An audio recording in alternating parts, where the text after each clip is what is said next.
પર્યુષણ આજ પુણ્યનું પોષણ પાપનું શોષણ પરવાધીરાજ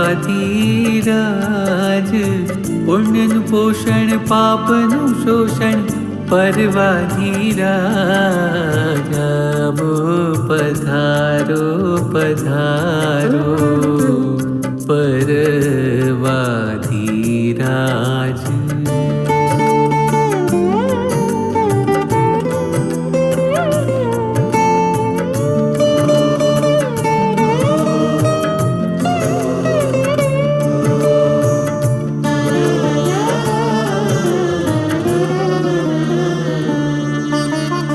saga saga daba daba daba daba saga saga nida nida nida nida saga saga daba daba daba da saga saga nida nida nida nida nida pada ni re sa sa sa sa sa sa sa sa sa sa sa sa sa sa sa sa padharo padharo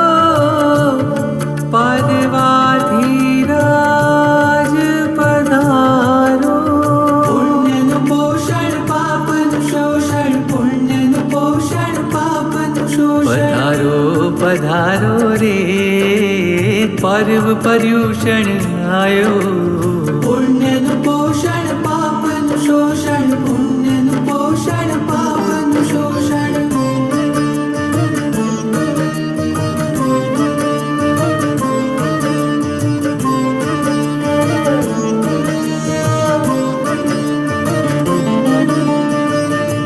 પુણ્યનું પોષણ પાપનું શોષણ પુણ્યનું પોષણ પાપનું શોષણ પરવાધીરાજ પધારો પરવાધીરાજ પધારો પોષણ પાપનું શોષણ પરવાધીરાજ પધારો પુણ્યનું પોષણ પાપનું શોષણ પરવાધીરાજ પધારો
अर्हन्तो भगवन्त इन्द्रमहिता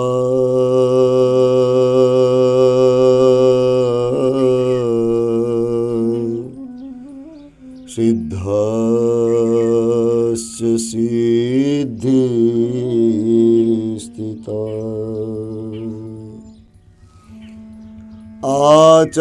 आचार्य जिन शासनो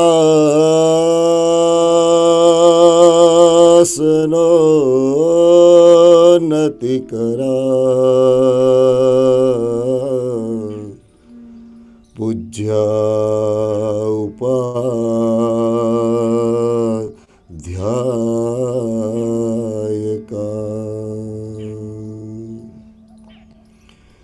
શ્રી સિદ્ધાંત સુપાઠકા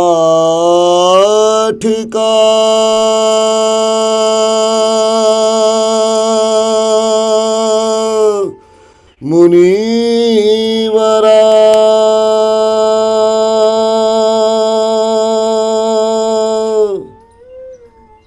રત્નત્રયા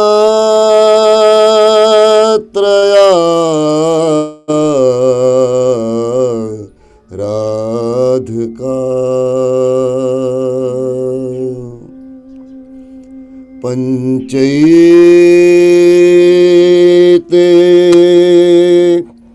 પરમેષ્ઠિનઃ પ્રતિદિનો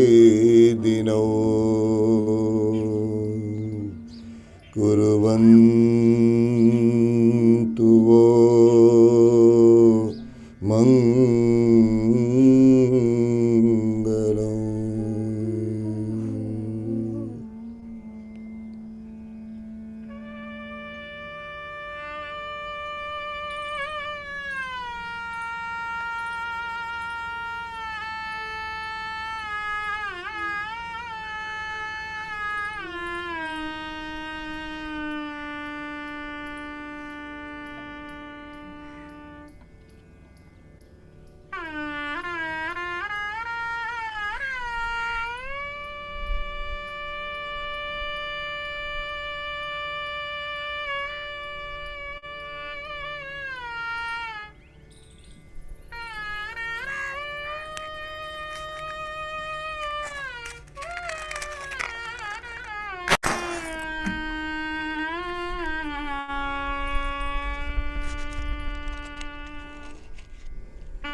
શ્રમણ ભગવાન મહાવીર મહારાજ આ વૈશાખ સુદ 11ના પવિત્ર દિવસે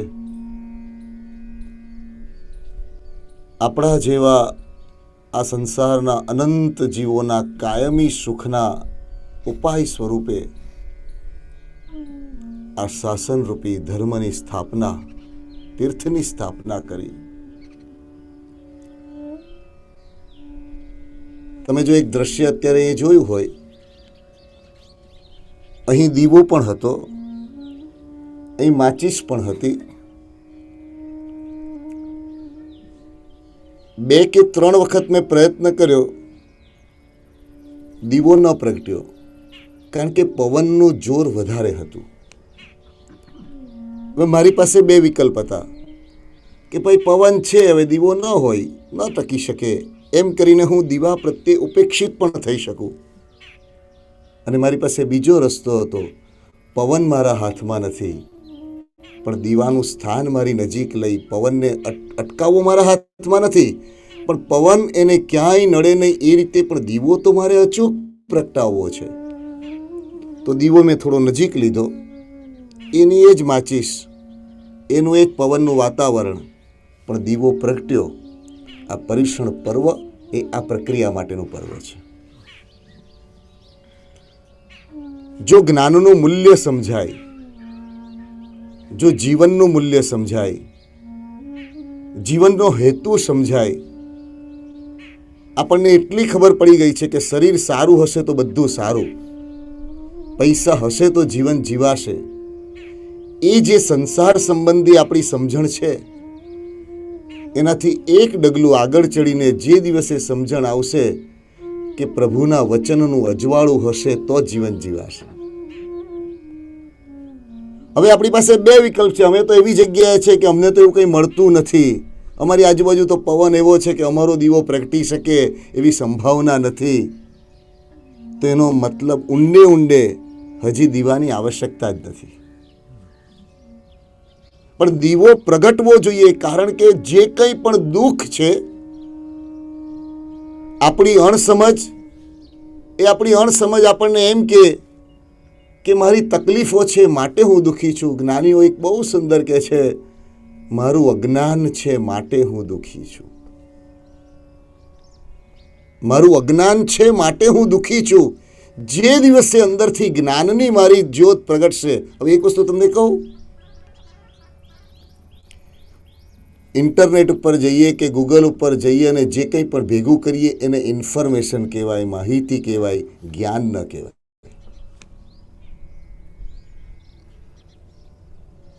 કારણ કે જ્ઞાનને લેવાની એક વિધિ છે, એને માટેનું બહુમાન છે, એને માટેના ચોક્કસ નિયમો છે, અને એને મકાનનો ઔચિત્યનો એક આખો પ્રકાર છે. આજે આ દીવો પ્રગટ્યો એ સંદર્ભમાં આ વાત કરવાનું મન થાય કે વાસ્તવિક રીતે આ પર્યુષણ પર્વ આવે એટલે આપણી ભીતરમાં જે વાટ છે જ એને સંકોરીને એની અંદર દાન, શીલ, તપ એ બધા ભાવનું ઘી પૂરીને આપણી અંદર જ્ઞાનનો દીવો પ્રગટાવવા માટે આ પર્યુષણ આ પર્વ છે.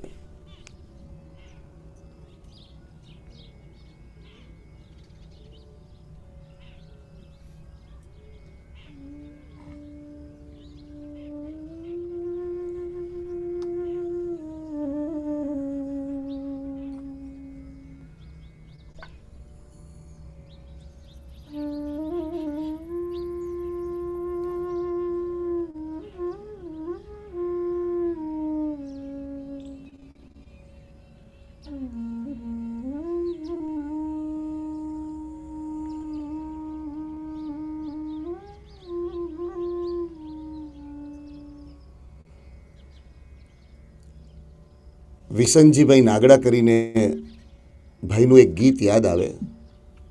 સબરીએ બોર કદી ચાખ્યા તા ક્યાં, એણે જીભે તો રાખ્યા તા રામને, એક પછી એક બોર ચાખવાનું નામ લઈ અંદરથી ચાખ્યા તા રામને. રોમ રોમ રાહ જોતી આંખો બિછાવીને કેટલીય વાર એણે તાકી હશે. આ પ્રોસેસ બહુ સમજવા જેવી છે. કંઈ આવતું જ નથી. તાંતુરો સેજ આપવાનું મળે છે.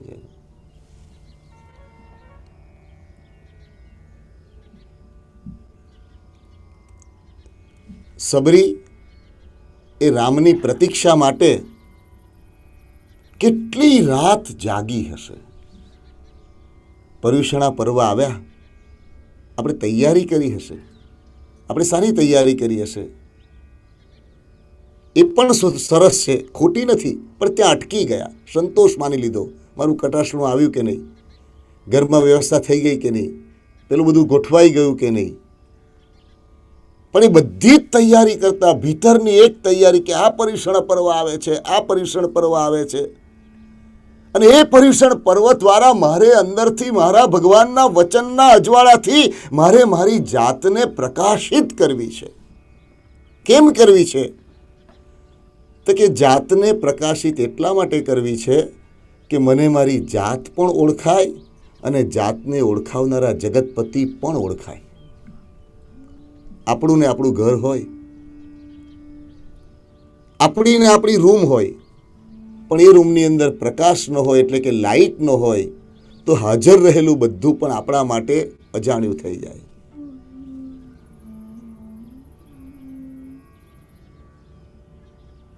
એમ જીવનની અંદર બધું જ હોય, પણ એ જીવનની અંદર જ્યારે પ્રકાશ નથી હોતો, પ્રકાશ એટલે, હવે એક વાત બહુ મજાની છે, આપણી બુદ્ધિથી જ્યારે પ્રકાશનો અર્થ સમજવા જઈએ તો આપણી બુદ્ધિ સ્વયં મલિન છે. આપણી બુદ્ધિમાં મોહ છે, આપણી બુદ્ધિની અંદર કષાયો છે, આપણી બુદ્ધિમાં કોકના માટેના પૂર્વગ્રહો છે, આપણી બુદ્ધિમાં કેટલી કેટલી કેટલી બધી જાતની આવરણની દુનિયા છે, અને એટલે એ બુદ્ધિના પ્રકાશની અંદર સ્પષ્ટ અને સાચું ન દેખાય.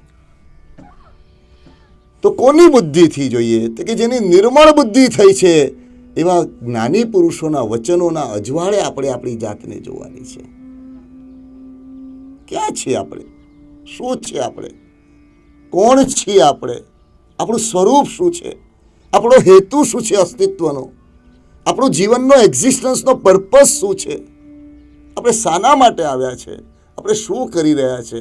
એ જાતને સમજવા માટે જ્ઞાનીનો પ્રકાશ જોઈએ. પર્યુષણા પર્વની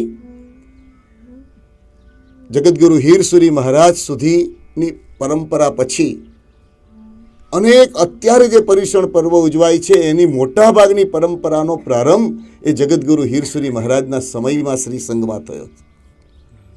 અને આજની આ મંગલ ક્ષણે એ જગતગુરુ હીરસુરી મહારાજથી માંડીને બધા જ પૂર્વ પુરુષોના ચરણોમાં વંદન કરવાનું મન થાય કે તમે આવી ઉત્તમ પરંપરા જો ન આપી હોત તો કદાચ જન્મથી જૈન કુળ મળ્યા પછી પણ અમારું જૈનત્વ ક્યાં સુકાઈ ગયું હોત એની અમને ખબર પણ ન પડત.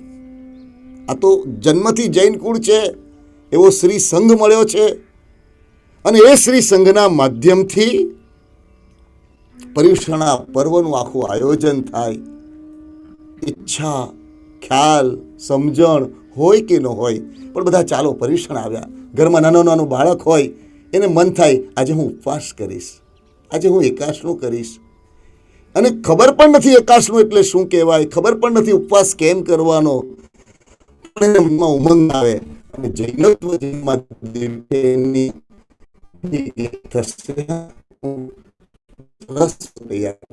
જો તને ગમતી બનાવે માટે ભૂમિકાને અનુરૂપ એને રીતે એનામાં તપના સંસ્કાર, પૂજાના સંસ્કાર એ આ પર્વના નિમિત્તે સંકોરાય.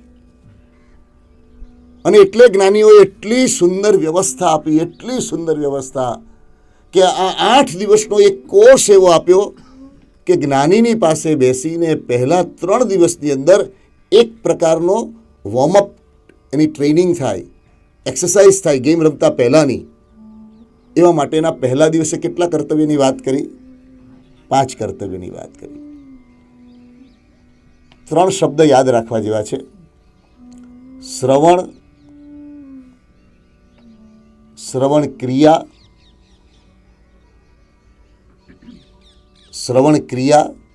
શ્રવણ કળા અને શ્રવણ યોગ. ફરી પાછા યાદ કરી લઈએ. પહેલું કયું કીધું? શ્રવણ ક્રિયા. બીજું શ્રવણ કળા.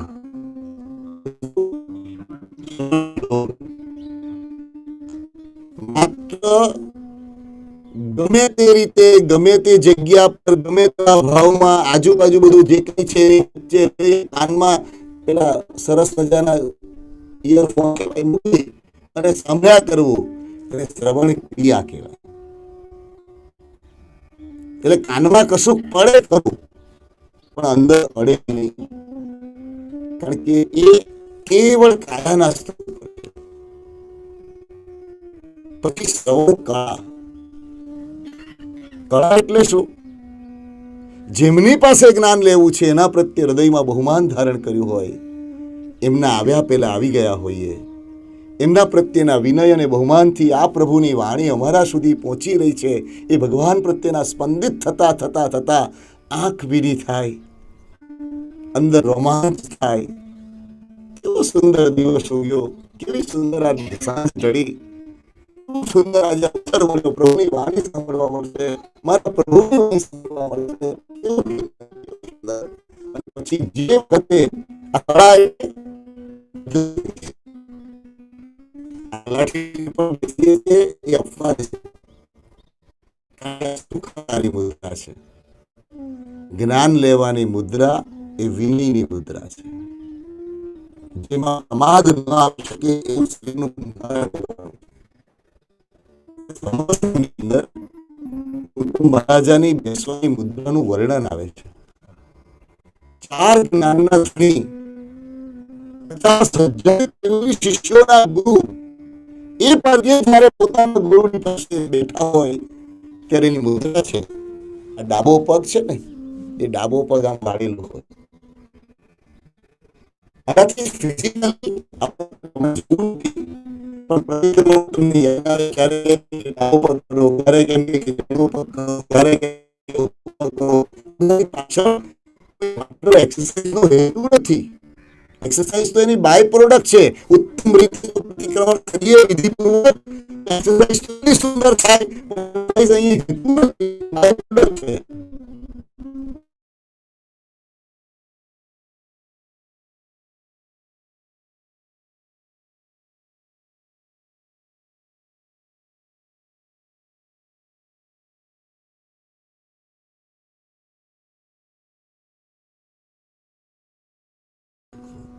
પણ વંદિતનું બોલવું છે તો કયો પગ ઉભો કરવાનો કીધો?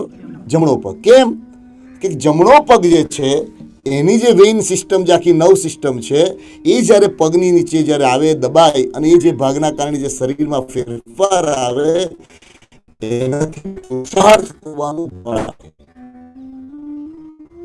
જ્ઞાનીઓને એક વાત આપણે મુપત્તિ અત્યારે લઈએ અને મુપત્તિનું પડીલેણ છે, એ મુપત્તિનું પડીલેણ ખાલી સમજીએ ને, 50 બોલ આપ્યા.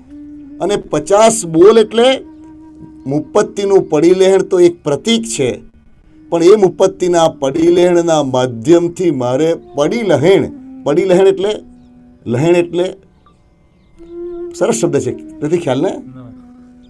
બારીકાઈથી જોવું, બારીકાઈથી ધ્યાનપૂર્વક. પડીલહેણ, લહેણ એટલે જોવું, પડીલહેણ બારીકાઈથી જોવું. બારીકાઈથી કેમ જોવાનું? તો કે જે ચીજ સરળતાથી ઉપલબ્ધ નથી દેખાતી એને શોધવી હોય તો બારીકાઈથી જોવું પડે ને. આપણે એ કહીએ કે સરળતાથી અહીંયા પુષ્પ છે તો અહીંયા પુષ્પ દેખાય છે તો એ દેખાઈ ગયું, પણ આ પુષ્પ કેવું છે? આ પારિજાતનું પુષ્પ છે. આ પુષ્પ કેવું છે? એની સુગંધ કેવી છે? એનું સ્વરૂપ કેવું છે? એને માટે શું કરવું પડે? બારીકાઈથી જોવું પડે. એમ જ્ઞાનીઓએ કહ્યું કે આપણા ચિત્તનું પડીલેણ કરવાનું હોય તો તે વખતે બારીકાઈથી જોવું પડે. ક્રોધ માન માયા લોભ પરિહરો, હાસ્ય રતિ અરતિ પરિહરો. આ પડી મુપત્તિ, વર્ષોથી મુપત્તિનું પડીલેણ કરીએ.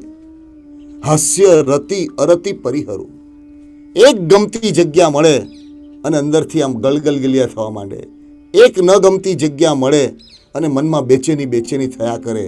જ્ઞાનીઓએ એનાથી પણ બચવા માટેનો રસ્તો બતાવ્યો છે. હવે આ મુપત્તિમાં મૂકી દીધું સાયન્સ આખું. એટલે મૂળ વાત હતી કે કળા એટલે દાખલા કે આપણે કહીએ ચિત્રકળા, કળા શબ્દ વાપરીએ છીએ જાણી રીતે, પણ ચિત્રકળા, આ સંગીત કળા, આ વાદ્ય કળા, આ નૃત્ય કળા. તો કળાનો અર્થ શું છે? શ્રેષ્ઠ રીતે પ્રગટ થવાની રીત.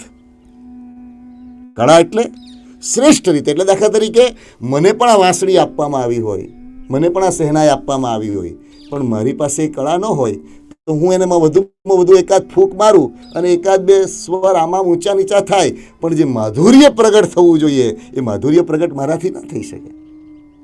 તો એ કળા એમને કેવી રીતે મળી? તો કે એમણે સાધના કરી, એમણે અભ્યાસ કર્યો, એમણે ગુરુના ચરણ સેવ્યા, એમણે એમનું પુનરાવર્તન વારંવાર કર્યું અને એના કારણે એમનામાં એ કળા પ્રગટ થઈ. તો જેમ સંગીત એક કળા છે, એમ શ્રવણ પણ કળા છે.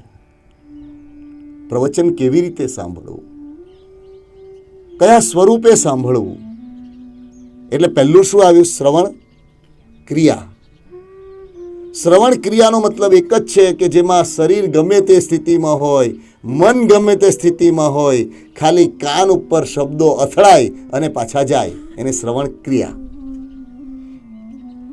જેમાં ઉત્તમ રીતે ગૌતમ મહારાજાના વર્ણનમાં આ કોણી આવે ને, કોણી એ આમ ભેગી થાય.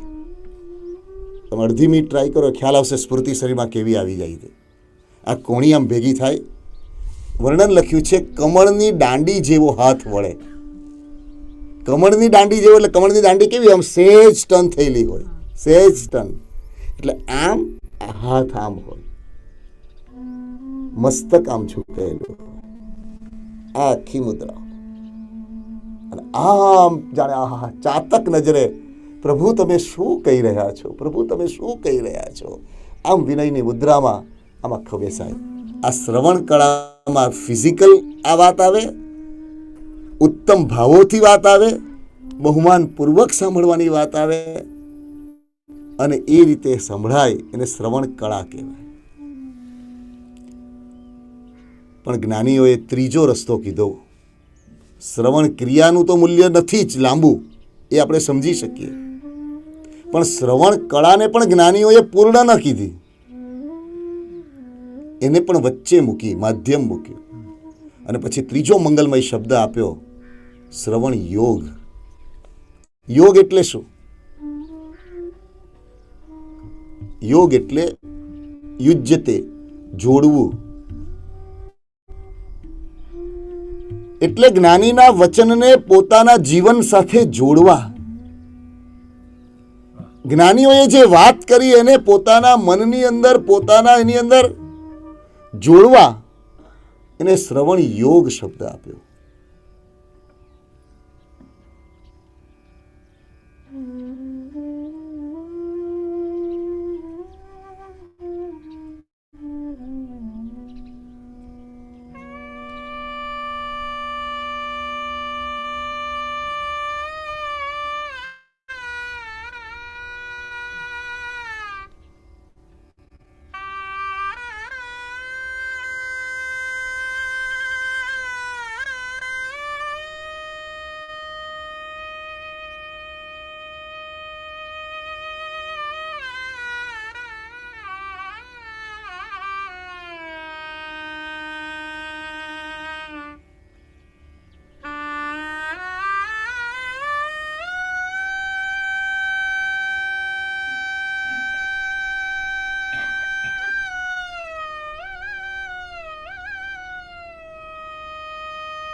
આપણી મર્યાદા જ્ઞાનીઓને ખ્યાલમાં છે, કૈવલ્ય પામ્યા છે, એટલે એમને ખ્યાલ છે કે આપણને કઈ રીતે આપણા કાદવમાંથી ઉપાડવા, કઈ રીતે આપણા વિષય અને કસાઈની ગંદકીમાંથી આપણને બહાર કાઢવા.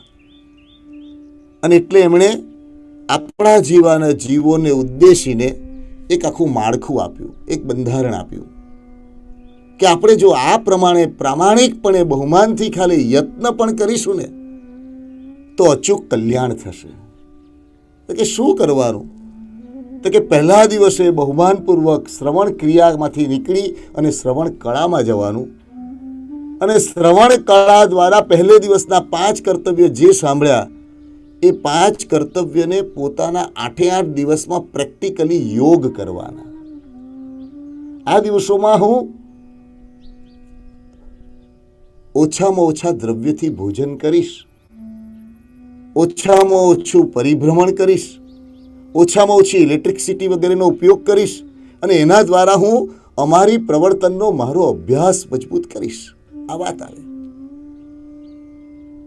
આ 5-5ની પ્રોસેસ થાય. હવે દિવસો ઓછા છે, આપણે 8 જ દિવસ માટે ભેગા થવાનું છે, અને જ્ઞાનીઓએ તો આખું ભવભ્રમણ, આખો સંસારનો આપણો જે માર્ગ છે એને સમાપ્ત કરવો છે.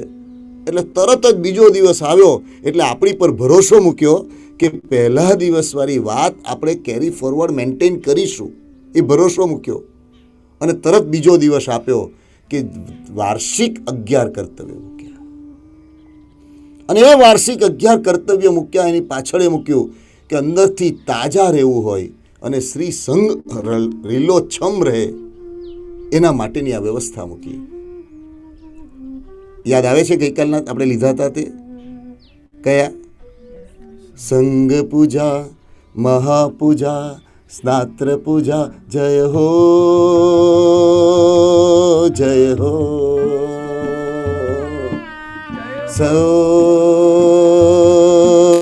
જય હો. સંઘ પૂજા, મહાપૂજા, સ્નાત્ર પૂજા, જય હો જય હો, જય હો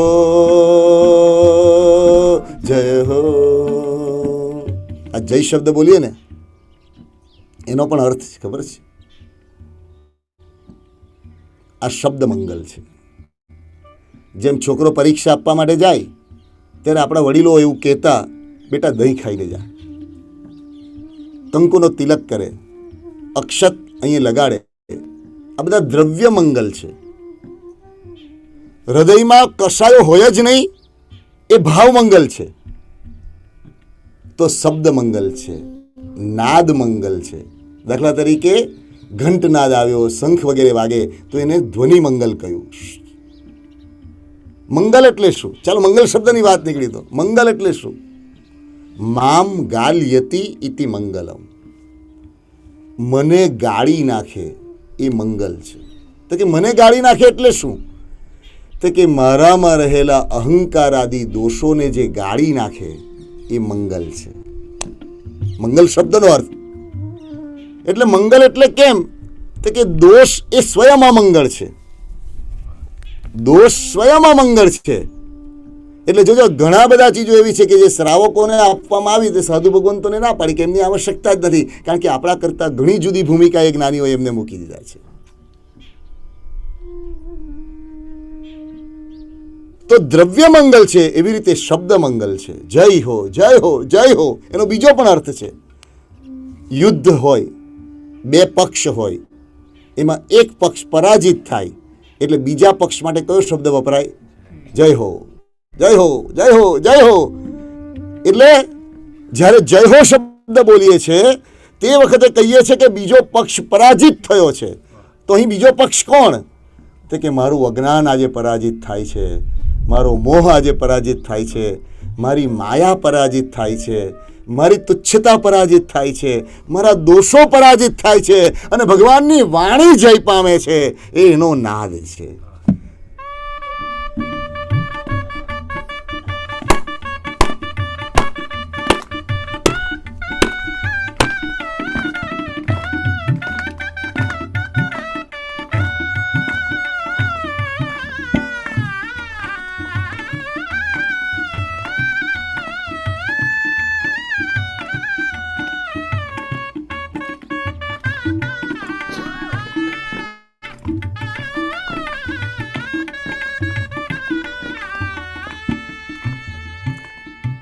જ્ઞાનીઓએ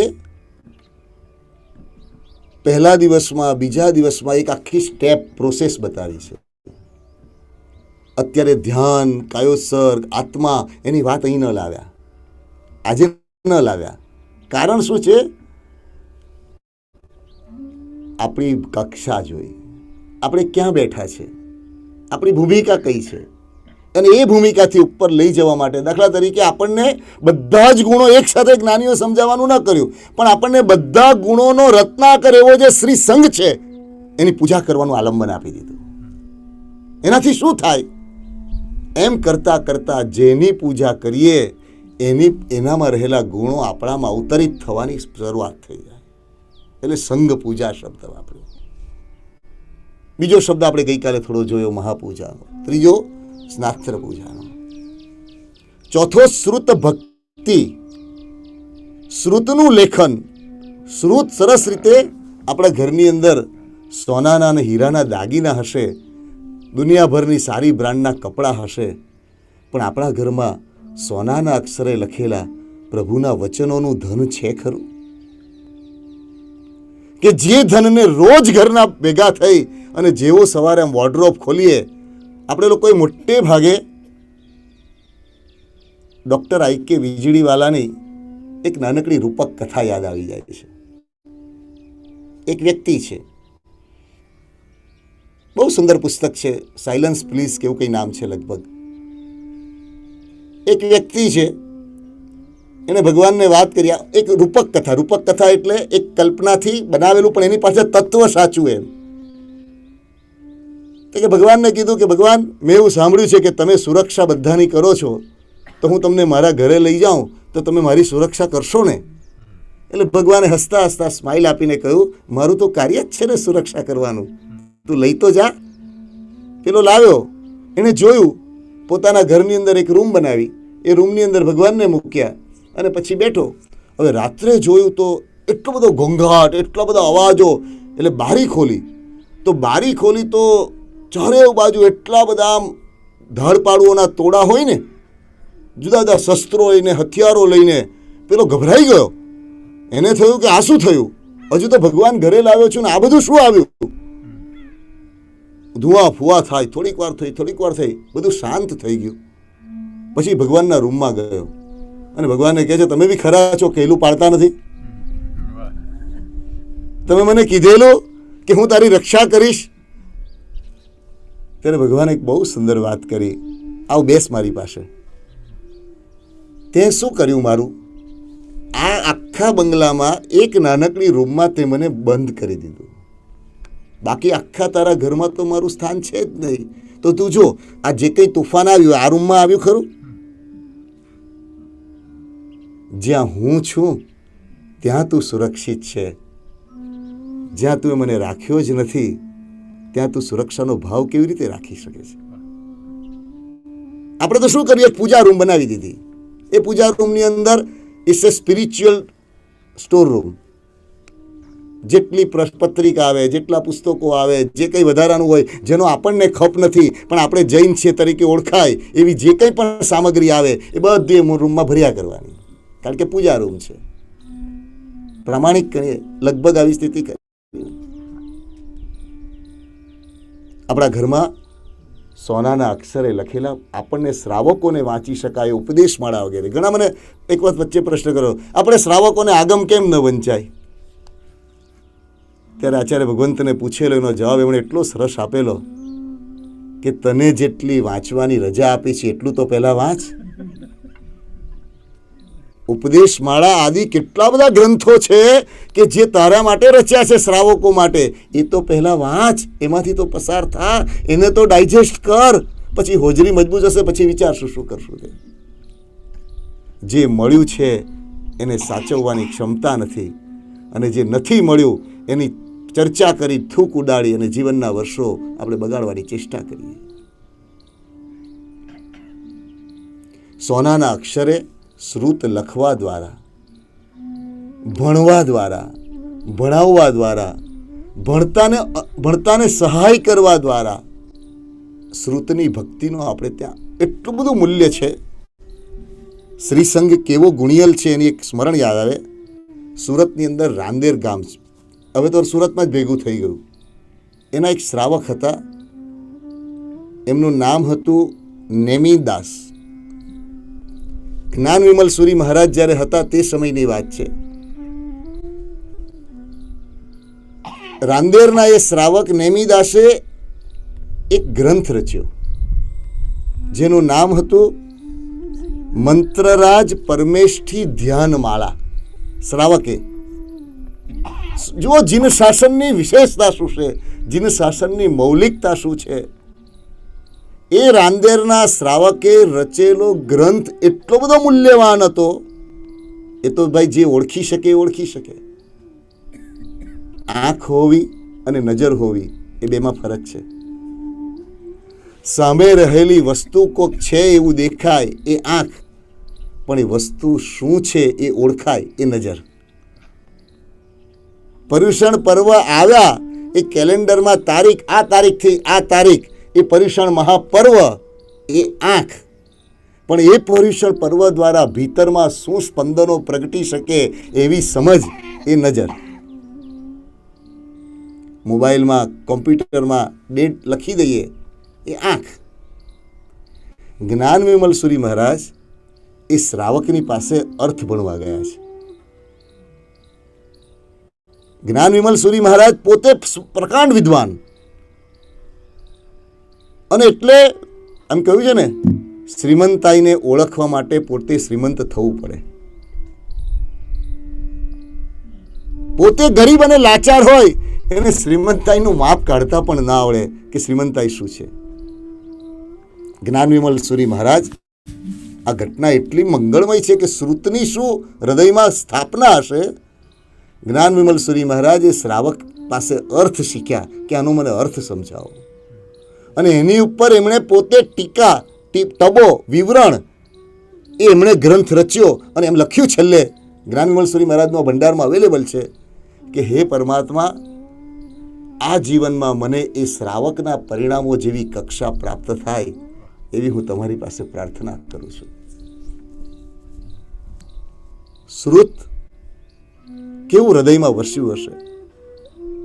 આપણી ભૂમિકા, અને આ તો છેલ્લા થોડા વર્ષોમાં આપણે ઉત્સવ પ્રધાન બની ગયા, બાકી આપણે ત્યાં છેલ્લા 50-100 વર્ષના ઇતિહાસ પણ જોઈએ ને તો એટલા બધા શ્રાવકોની વાત મળે કે નિત્ય સામાયિકમાં કયા કયા ગ્રંથો ભણતા હતા, કઈ કઈ રીતે લખતા હતા. આ મોતીલાલ ગિરધરલાલ કાપડિયા વગેરે બેરિસ્ટર તરીકે હોય અને જીવનમાં રોજ સામાયિક કરીને સાંજ સુધારસથી માંડીના બધા ગ્રંથોની જે એમણે રચનાઓ, એના પરના જે પુસ્તકો પ્રકાશિત કર્યા.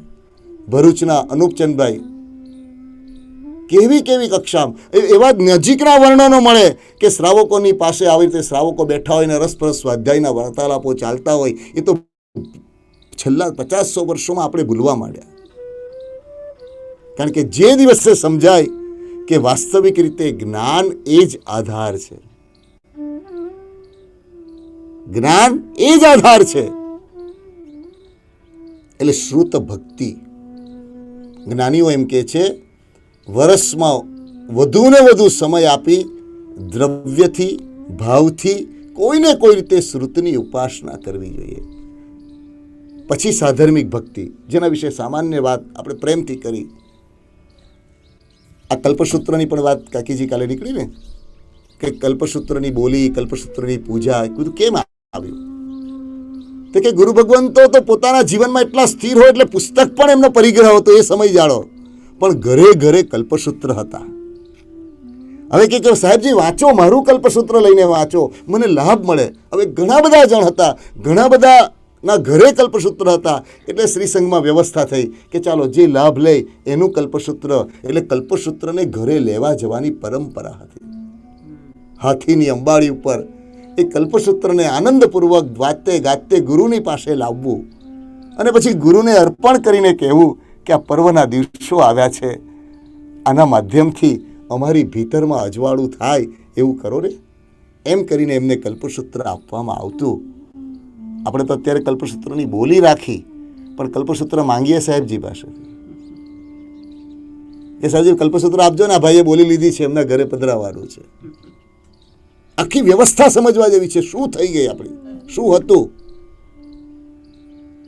કમસે કમ એવું તો નક્કી થઈ શકે ને કે વર્ષ દરમિયાનમાં ઓછામાં ઓછો એક ગ્રંથ હું લખાવીશ, વર્ષ દરમિયાનમાં ઓછામાં ઓછા એક સૂત્રના કોક ચોક્કસ અર્થ હું ભણીશ. 5 વર્ષે 10 વર્ષે ક્યાંક તો પહોંચીશ. 30 વર્ષથી સંવત્સરી પ્રતિક્રમણ કરું છું ને કોક જ સામાયિક લેવડાવે તો શરમ ન લાગે? છોકરાને પૂછીએ કે 10 વર્ષ પહેલા કયા ધોરણમાં, તો કે 3જા ધોરણમાં. આજે ક્યાં છે? તો કે 3જા ધોરણમાં. અને આમાં તો ધર્મમાં ખરેખર કહું તો લાખ ફાવે તો રિવર્સ એન્ટ્રી થાય. પહેલા વર્ષે આવ્યા ત્યારે સૂત્ર નહોતું આવડતું, પણ બહુમાન હતું. 5 વર્ષ નીકળી ગયા, રીઢા થઈ ગયા.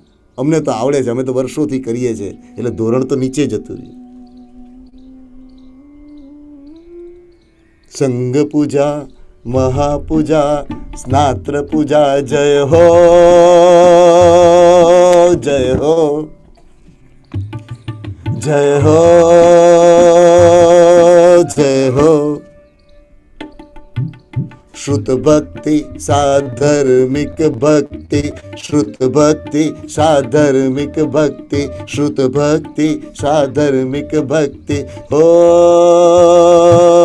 जय हो, जय हो, जय हो.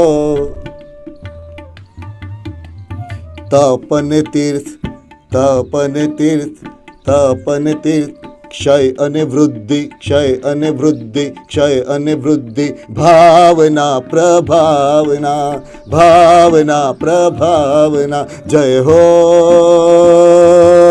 જય હો, જય હો, જય હો.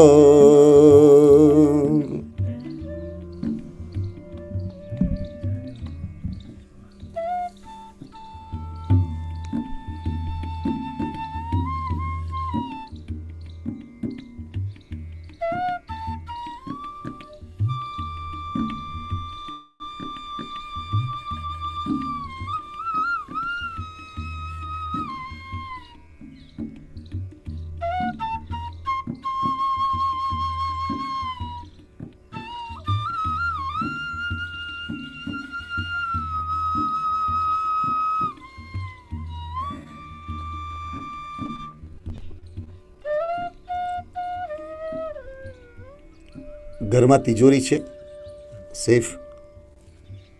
હા, શું મૂકીએ એમાં? શું મૂકીએ? શું જે કંઈ કિંમતી વસ્તુ આપણે સમજીએ છીએ એ હોય કે ન હોય પછીની વસ્તુ છે.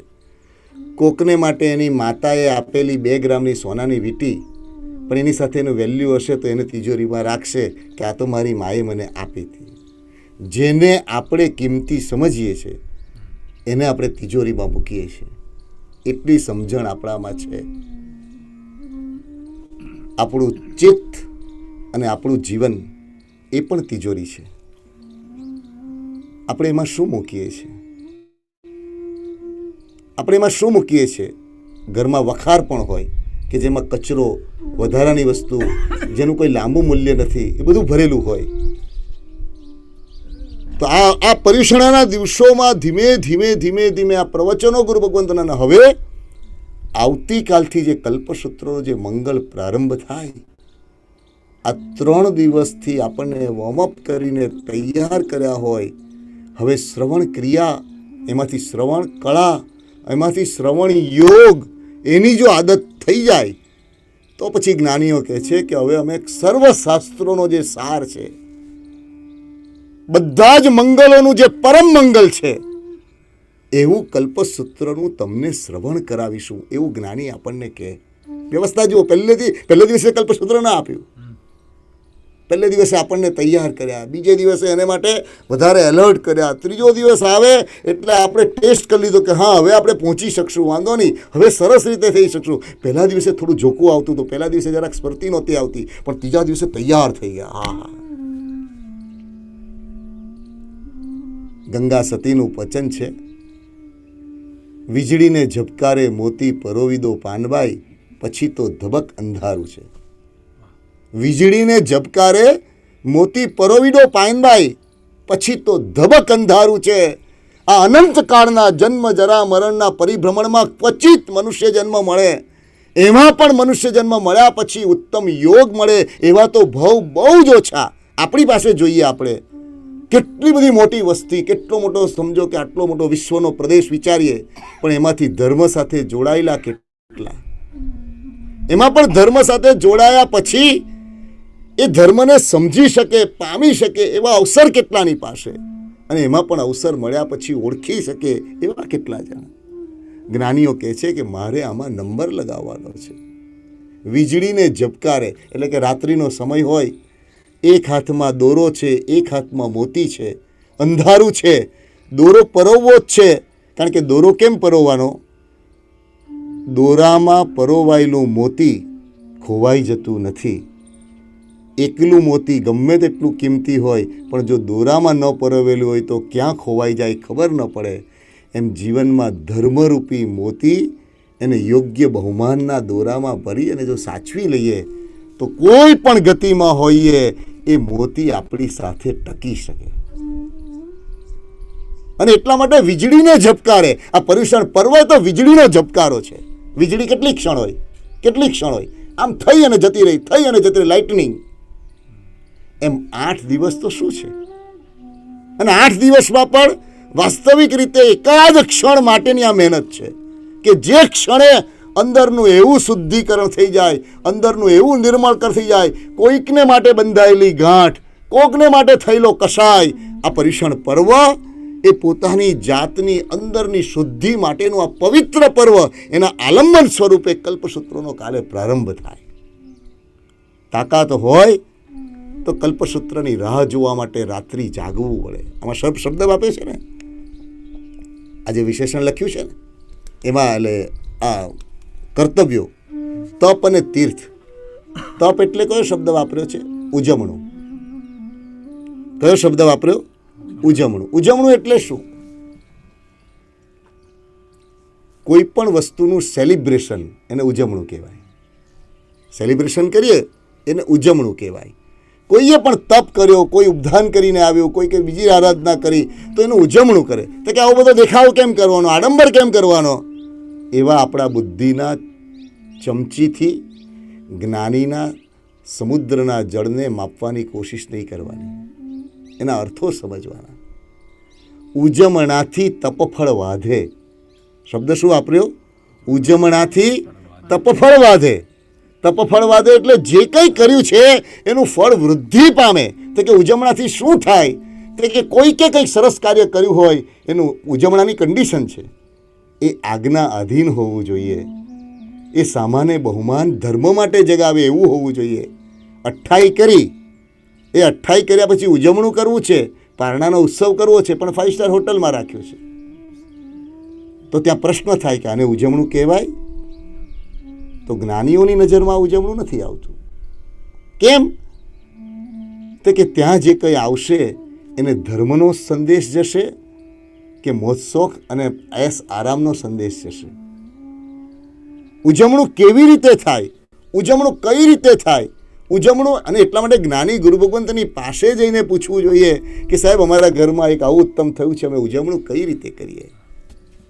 જે ઉજવણું કરવાના ને, મને અનેક મહાત્માઓ છે, પણ તાજું નામ અત્યારે એક એવું ધ્યાનમાં આવે કે જેને પોતાના જીવનના વિશિષ્ટ તપની ઉજવણીના ભાવ જાગે તો ક્યારેક અવસર લઈને વિનયપૂર્વક આચાર્ય ભગવંત ઉદય વલ્લભસુરી મહારાજ સાહેબની પાસે જવું.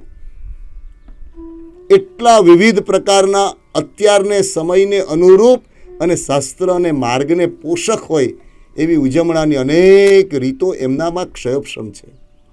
એવા રસ્તા બતાવે. આપણે તો શું કરીએ છીએ ખબર? પ્રોગ્રામ બધો આપણે ડિઝાઇન કરીને આવીએ અને એમને કહીએ કે અમારે આવું કરવાનું છે, સાહેબ તમારે આવવાનું છે. એમને તો પૂછ્યું જ નથી કે અમારે શું કરવું જોઈએ.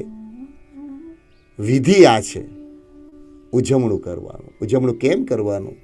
એનાથી આપણા ભાવની વૃદ્ધિ થાય, એનાથી સામાના હૃદયમાં ધર્મનું બીજ પડે. એટલે ઉજવણાને તપ શબ્દ આપ્યો. અને તીર્થ તો કે યાત્રા. 3 શબ્દ છે, એમાં પણ 3 યાત્રાની વાત કરી છે.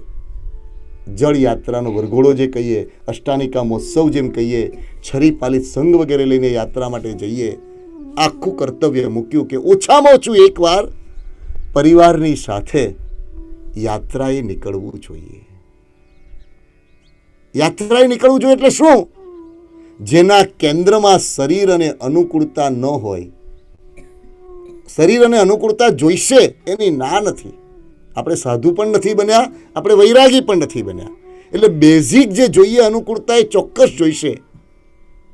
પણ વર્ષમાં ઓછામાં ઓછું પિકનિક જુદો વિષય છે.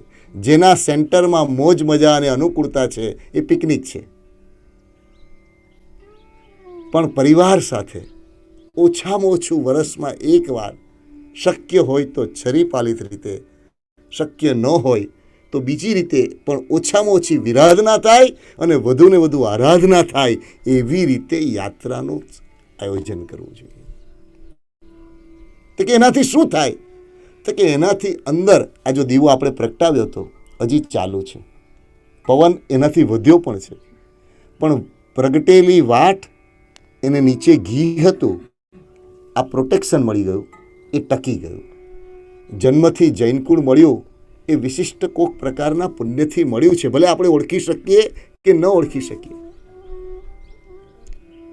જન્મતાની સાથે અત્યારે આપણા ઘરમાં કોઈ છોકરો, એના મનમાં કોઈ એવી વસ્તુ મોઢામાં નાખવાનું મન નથી થતું, કોઈ જીવને કોઈક રીતે પરા કરી અને એ જીવને પોતાનામાં આરોગવાની એનામાં વૃત્તિ નથી, એમાં આપણી હોશિયારી નથી.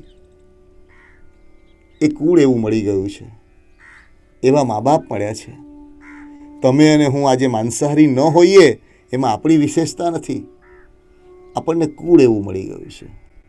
પછી ભલે એ કુળ ઓળખી નથી શકતા એટલે ક્યારેક બોલી જઈએ કે હા અહીંયા જન્મ થઈ ગયો જૈન કુળમાં, એમ આવું પણ બોલી જઈએ છીએ અજ્ઞાનના કારણે. પણ એ આપણી અંદર જે ધરબાયેલું જે ઉત્તમ તત્વ હોય, યાત્રા એટલે શું કરવાનું હોય ખબર છે? મેં એવા વૃંદો જોયા છે એટલે હું કહું છું. એવા વૃંદો પણ મેં જોયા છે જે લોકો વર્ષમાં કેવી રીતે યાત્રા કરે, કેટલા દિવસોથી પ્લાનિંગ થાય, કઈ જગ્યાએ જવાના છે, એ તીર્થનું મૂલ્ય શું છે, ત્યાં કયા ભગવાન છે, એનું આખું હોમવર્ક ઘરમાં થાય. આપણે તૈયારી શું કરીએ? ત્યાં ધર્મશાળા કઈ છે, ત્યાંનું ફ્લાઇટ કનેક્શન કયું છે, એ ન કરવું એની ના નથી, પણ એની પ્રાયોરિટી કેટલી હોય તો કે આટલી. આ ખિસ્સું છે, એ ખિસ્સાનું મૂલ્ય ચોક્કસ છે, પણ ક્યારે આ ખિસ્સાનું મૂલ્ય આટલું હોય ત્યાં સુધી. અને આ ખિસ્સું અહીંથી મોટું કરીને અહીંયા આમ લગાડી દો તો લાડિયું થઈ જાય, બરાબર ને? આ ખિસ્સું જે છે એ ખિસ્સું એનું મૂલ્ય તો જ છે કે જો આટલું હોય તો.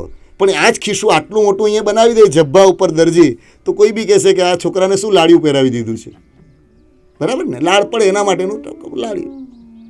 એમ આપણી જરૂરિયાતો સાચવવી પડે, આપણે કમ્ફર્ટ જોવું પડે, બરાબર છે, પણ એ કેટલા? આટલા પૂરતું. હું જઈશ, કયા ભગવાન છે, એ ભગવાનનું ચરિત્ર શું છે? ઘણું બધું કરવું નહીં, ચાલો અહીંયા પણ કરી લો, અહીંયા પણ કરી લો, અહીંયા પણ કરી લો, નહીં.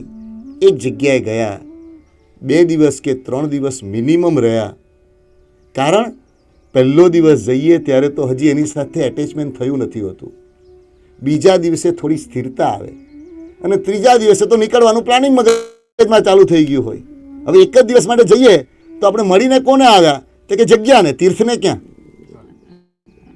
જગ્યાને મળવું અને તીર્થને પામવું એ બેમાં ભેદ છે. સ્વિટ્ઝરલેન્ડ ફરવા જઈએ ને આપણે એમ કહે કે સવારની ફ્લાઇટમાં જાઉં છું ને સાંજે રિટર્ન આવું છું, તો એ તો ધંધાના કામે જવાય, ફરવા ન જવાય. સ્વિટ્ઝરલેન્ડને માણવું હોય તો એક વીક ત્યાં રહેવું પડે. એ ત્યાંના બરફના જે પર્વતો છે, એની હવાઓ એને ફીલ કરવી હોય તો ત્યાં રહેવું પડે, અને રહેવા માટે બી પાછું એની સજ્જતા સાથે.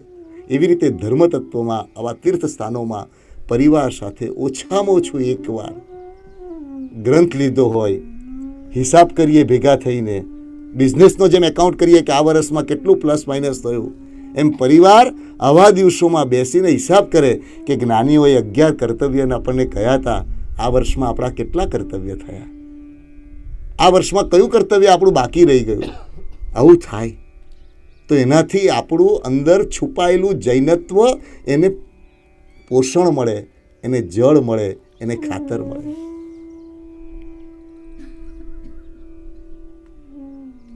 પછી તપ અને તીર્થ, મેં તમને કહ્યું ને, આ સ્વાધ્યાયમાં માત્ર ચમચી લઈને બેસી શકાય છે આપણી પાસે, પણ કોર્સ એનું ઇન્ડેક્સિંગ આખું કેવું છે, આ મનમાં સંકલ્પ છે.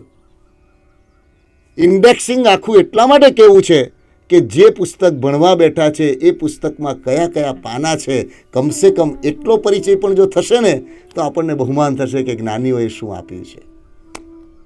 હા,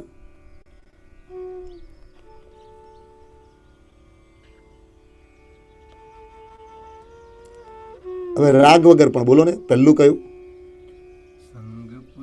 રાગ વગર કહું છું. સંઘ પૂજા, મહાપૂજા, શાસ્ત્ર પૂજા, શ્રુત ભક્તિ, સાધર્મિક ભક્તિ, તપ એટલે ઉદ્યાપન, અને તીર્થયાત્રા. આટલું થઈ ગયું. હવે 4 બાકી ને, આજે લઈ લેવા છે. ક્ષય અને વૃદ્ધિ. કયો શબ્દ આપ્યો? ક્ષય અને વૃદ્ધિ. ક્ષય એટલે આલોચના. પર્યુષણ પર્વ આપણને આ દિવસોમાં એક વાત બહુ સરસ કરે, પગની અંદર નાનકડો પણ કાંટો એ નાનો નથી, ખૂબ મોટું નુકસાનનું કારણ છે એ જો એને સમયસર ન કાઢવામાં આવે તો. પગની અંદર રહેલો કાંટો જો સમયસર ન કાઢવામાં આવે તો એક દિવસે પગ પણ બહાર કાઢવો પડે, કારણ કે સમય પર જો એ કાઢી લેવામાં આવે તો ખૂબ નાનું છે, પણ ન કાઢ્યો, અંદર ને અંદર રહ્યો તો પગ એવો મોટો કરી દે કે ડૉક્ટર એમ કહે કે હવે તો જીવ બચાવવો હોય તો પગ આપી દેવું પડે. તો જ્ઞાનીઓ એમ કહે છે કે આલોચના શબ્દ, આલોચવું, આપણે બોલે ને આલોચના લેવાની છે. લોચવું એટલે શું? લોચ શબ્દ પણ છે, તમને ખ્યાલ આવે તો ખબર, પ્રકાશિત કરવું, કહેવું.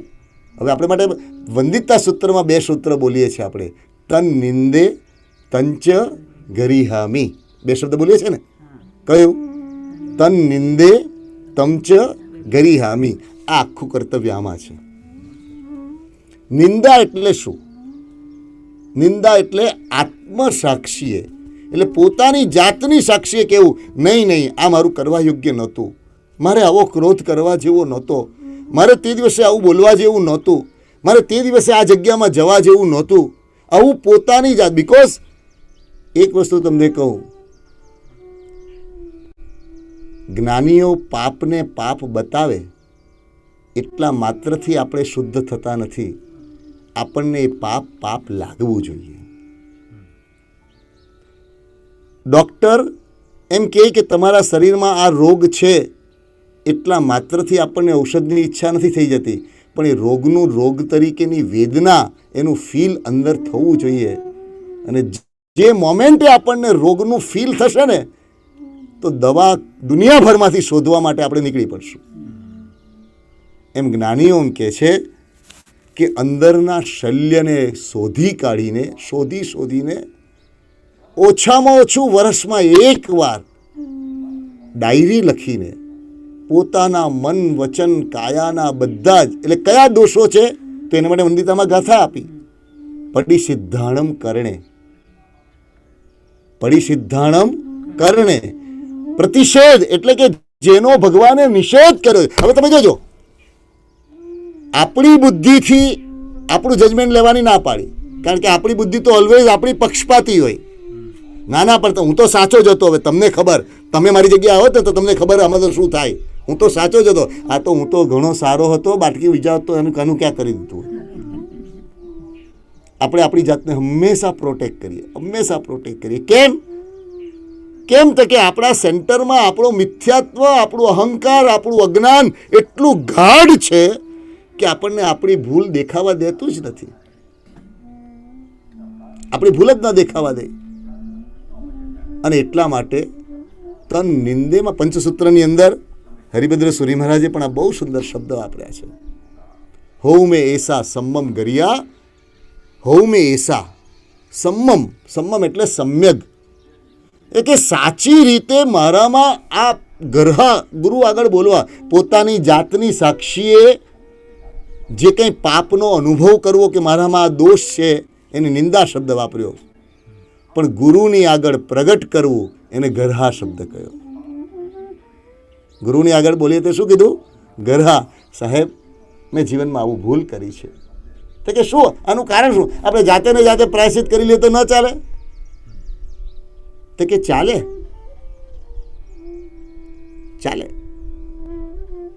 પણ પૂર્ણ ફળ નહીં મળે. ફળ કેમ નહીં મળે? કારણ કે થઈ છે કે નહીં એ જ કોને ખબર છે.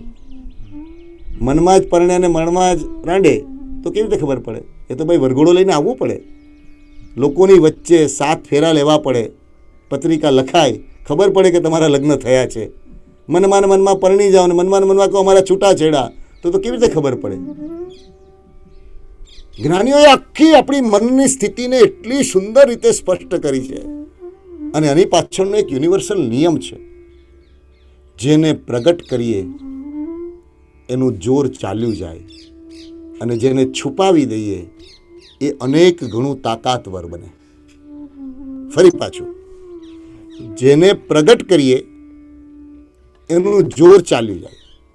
દાખલા તરીકે આ વૃક્ષ છે, આપણે જે વૃક્ષની છાયામાં બેઠા છે, આ ચંપાનું વૃક્ષ છે. હવે આ ચંપાનું વૃક્ષ જ્યારે આ આયોજકોએ અહીંયા જમીનમાં મૂક્યું હશે એનું બીજ, એ બીજ એમાં વૃક્ષ બનવાની તાકાત તો હતી જ, પણ એ વૃક્ષને એ બીજને રોડ ઉપર ખુલ્લું મૂકી દીધું, પ્રગટ કરી દીધું કે આ ચંપાનું બીજ, તો એમાંથી આ વૃક્ષ થાત? એ નષ્ટ પામી જાત એક દિવસમાં કે 2 દિવસમાં. કોઈકની ગાડીમાં ટાયર નીચે આવી ગયું, નષ્ટ પામી જાય. પણ એ બીજને કર્યું શું? માળીએ શું કામ કર્યું? અંદર જમીનમાં દાટી દીધું, કોઈને દેખાતું જ નથી. હવે જે અંદર દાટી દીધું એનામાં એટલી તાકાત વધે કે પછી આ ઘટાદાર વૃક્ષ થઈ અને વર્ષો સુધી છાયા આપે. એટલે જ્ઞાનીઓએ બહુ સુંદર વાત કરી, જીવનમાં જે કંઈ પણ ધર્મ કરીએ એને દાટી દેવાનો, જે કંઈ સારું કામ કરીએ એને દાટી દેવાનું, જે કંઈ ઉત્તમ કરીએ એને ઊંડું દૂબી દેવાનું. બાજુમાં એટલે એમ કહેવાય ને કે જમણા હાથે આપ્યું, ડાબાને પણ ખબર ન પડે. એનો સંકેત આ. આપણે આપણા અજ્ઞાનના કારણે જ્ઞાનીઓના બધા શબ્દોને અવળી જગ્યાએ વાપરતા થઈ ગયા. આપણે સારું કચિત કરીએ પણ એની જાહેરાત કરવામાંથી બહાર ના આવીએ. સાચી વાત ને? દાન હોય, શીલ હોય, આપણને કોકની ખબર પડી જાય અને આપણે એને ભાવથી ભાવિત થઈએ. આપણી તો સ્થિતિ કેવી ખબર? પરીક્ષણાના દિવસો અત્યારે ચાલે છે. પહેલો દિવસ હોય અને 9 વાગે સવારે કોઈ ભાઈ મળે, કેમ આજે જરા મોડું દીપકભાઈ ઢીલું છે? ના, તો 28 છે ને એટલે પહેલો દિવસ છે. હજી તો 28 એનો પહેલો દિવસ, એનો પહેલો પ્રહર છે. પણ મારે એને જણાવી દેવાની મારામાં એટલી એ હોય. અને પછી ધીમે રહીને પેલા ભાઈને કહે કે આમ તો છે ને હું 30 વર્ષથી જ કરું છું. પેલા ભાઈ તો કંઈ હિસાબ પૂછ્યો જ નહોતો, પણ દીપકભાઈને ચડ ઉપડે ને એટલે પેલા દીપકભાઈ કે હું તો આમ 30 વર્ષથી કરું છું. એના પહેલાં તો છે ને હું ચોસરપુરી પ્રોસેસ સાથે કરતો હતો. આ જો એકાઉન્ટિંગ આપણે આપીએ, આપણને ખબર જ નથી કે દીપકભાઈએ જે સુકૃત અનંત કાળ સુધી આધાર આપે એવું વૃક્ષ બની શકે એવું હતું, એને નાનકડો છોડ બનીને સમાપ્ત કરી નાખ્યું. અને પાપ એને ક્યારેય પ્રગટ થવા દેતા નથી. કોઈ ભૂલથી જોઈ જાય, કોઈ ભૂલથી કહે કે તમે તે દિવસે આ ક્રોધ કર્યો, સારું ન કર્યું, એટલે તરત જ એનો પક્ષ લઈને કહીએ, તમને ખબર ન પડે, તમે આની જગ્યાએ હોત તો તમને ખબર પડત, આ તો અમે સારા માણસ હતા એટલે આટલાથી પત્યું, બાકી તો એનું પહોંચાડી દીધા હોત ભાઈને. પાપનો હંમેશા પક્ષપાત લીધો, પાપને ક્યારેય પ્રગટ થવા ન દીધું. આપણા દુઃખનું કારણ જે ન પ્રગટ કરવા જેવું હતું એને પ્રગટ કરતા રહ્યા, અને જે છુપાવવા જેવું હતું એને છુપાવી ન શક્યા. જ્ઞાનીઓ એક સુંદર વાત કરી, જે રોગ ડૉક્ટર આગળ પણ જો પ્રગટ ન કરીએ તો એ બહુ નાનકડો રોગ પણ પ્રાણઘાતક બની શકે છે. એટલે એમ કહ્યું, શરીરના વિષયમાં ડૉક્ટર પાસે અને મનના વિષયમાં ગુરુ પાસે બિલકુલ નાના બાળકને જેમ નગ્ન હોય ને છતાં સંકોચ ન હોય એવી રીતે એવા ખુલ્લા થઈ જવું. કેમ? તો કે ડૉક્ટર નિદાન કરશે તો આરોગ્ય શરીરનું મળશે, અને ગુરુ એને ખબર પડશે કે મારામાં દોષ ક્યાં ક્યાં છે, તો એનાથી મારા આત્માનું આરોગ્ય મજબૂત થશે. હા, જેની તેની આગળ, બધાની આગળ એ ના પાડી. બધા મહાત્મામાં પણ આલોચના આપનારા મહાત્મા એટલે કે પ્રાયશ્ચિત આપનારા મહાત્મા સ્પેસિફિક હોય. બધા સાધુ ભગવંતો પણ આ વિષયમાં ન પ્રવેશ કરે, કારણ કે પ્રાયશ્ચિત લેવાનું છે તો એના લક્ષણો મૂક્યા, એમની પાસે કઈ ગંભીરતા હોય. મોટામાં મોટું પાપ સાંભળીને પણ જેને આ પાપ તો નાનામાં નાનું છે એમ કરીને પાપની દુનિયા શું છે એનો જેને પરિચય હોય, જેથી સામો પાપનું પ્રાયશ્ચિત કરવા આવે એને અંદરથી ક્યાંય સંકોચનો ભાવ ન થાય એવી જેનામાં ક્ષમતા હોય. પેલો એમ જ વિચારે કે મુझ સમ कौन कुटिल खलकामी ऐसो नमक हरामी जिसने ये तनु दियो इसको ही बिसराही मुझ सम कौन कुटिल खलकामी. તુલસીદાસજી. મૌ સમ કૌન કુટિલ ખલકામી. ભગવાન મારા જેવો કોણ કુટિલ અને ખલકામી છે? અને જ્ઞાની આ પ્રાયશ્ચિત આપનાર એમ જ કહે કે તું તો સૌભાગ્યવન છે, પાપ તો બધા કરે પણ પાપનું પ્રાયશ્ચિત કરવાનો તને વિચાર આવ્યો છે, એમ કરીને એને બળ આપે. જ્ઞાનીઓની કેવી ઉત્તમ વ્યવસ્થા. હું ફરી ફરીને કહીશ, તમારાથી ને મારાથી બીજું શું થઈ શકશે ખબર નથી, પણ કમસે કમ આ મળેલો ધર્મ, આ મળેલી ઉત્તમ પરંપરાઓ, આ મળેલા ઉત્તમ ગ્રંથો, આ મળેલી ઉત્તમ આરાધનાની આખી વ્યવસ્થાઓ, એના પ્રત્યે ભીંજાઈને રોજ ધીમે ધીમે ધીમે ધીમે અહોભાવ જો વધી શકે ને તો કદાચ આપણા માટેની એટલી પણ પ્રારંભની આરાધના બળ આપશે. શું જ્ઞાનીઓએ સાયન્સ, સાયકોલોજી, શરીરનું શાસ્ત્ર, કોઈ ચીજ બાકી નથી રાખી, કોઈ ચીજ નહીં. શું કરીએ? શલ્ય મુક્ત થવું છે. શલ્ય કાંટો. તમને કહું, ગમે તેટલા બ્રાન્ડેડ સરસ મજાના શૂઝ પહેર્યા હોય પણ પગમાં એક કાંટો હોય ને તો દોડવાની વાત તો દૂર રહી, ચાલી નથી શકાતું. એમ ગમે તેટલા બહારથી રૂડા રૂપાળાને હોઈએ પણ અંદર જો કશાયના કાંટા પડેલા હોય તો મનમાં પ્રસન્નતા ક્યારેય આવી ન શકે. આ પરીક્ષણ આપણને ક્ષય નામનું આ વાર્ષિક કર્તવ્ય બતાવે છે. કેમ એકાંત લેવાની વાત કરી? કારણ કે કોકની હાજરીમાં આપણે મેકઅપવાળા હોઈએ છીએ, ચહેરાની ઉપર મોહરાવાળા હોઈએ છીએ. કોકની હાજરી છે, આપણે રૂમમાં એકલા બેઠા છે અને ગમે તેવા કપડાં પણ સપોઝ છે, પણ કોઈ આવી જાય એટલે ઉચિત વસ્ત્ર કે કેમ કે લઈએ? કારણ કે કોકની હાજરીમાં વ્યવસ્થિત રહેવું છે અને એ વ્યવસ્થા છે, વ્યવહાર છે, ઉત્તમ છે. પણ જાતને જ્યારે શલ્ય મુક્ત કરવી છે એટલે વધુને વધુ એકાંતમાં જાતને ફેસ કરવાની છે. હવે જો લોકોને જ મળ્યા કરશું, આ દિવસોમાં લોકોની સાથે રહ્યા કરશું, તો સેલ્ફ ઇન્ટ્રોસ્પેક્શન ક્યારે કરશું? અને આજે નહીં કરીએ તો આ પર્વ ચાલ્યું જશે વીજળીને ઝબકારે, તો પછી મોતી ક્યારે પરવશું? એટલે ક્ષય નામનું કર્તવ્ય. ક્ષય શાનો કરવાનો છે? પોતાના દોષોનો ક્ષય કરવાનો છે. આ વાત નીકળી એટલે કહું, આપણું જીવન બે કાર્ય માટે થયું છે, સર્જાયું છે. આપણું એક્ઝિસ્ટન્સ, આપણો હેતુ, ધ પર્પઝ ઓફ લાઈફ બે કાર્ય માટે છે. એક જાતને શુદ્ધ કરવા માટે અને જગતને સુખી કરવા માટે. આપણે રિવર્સ કરી નાખ્યું. આપણે જગતને શુદ્ધ કરવા માટે ચેષ્ટા કરવા માંડ્યા. આ બરાબર નથી, આ બરાબર નથી, આ બરાબર નથી, આમ ન હોવું જોઈએ ને મારા સાહેબે આમ ન કરવું જોઈએ ને પેલાએ આમ ન કરવું જોઈએ ને. આપણે બીજાના શુદ્ધિ માટે, જે આપણું કાર્ય જ નથી. હા, અહીં પેઢીમાં મેનેજર હોય, બધી સત્તા હોય એમની પાસે, પણ એ સત્તા વ્યવસ્થાની સત્તા એમની હોય. પછી રસોડાની અંદર શાકનો વઘાર કરવાનો હોય, ત્યાં એમ કહે કે પેલા રસોઈયો કહે કે હું વઘાર કરું. નાય નાય, હું મેનેજર છું, લાવ હું જ વઘાર કરીશ. તો શું થાય?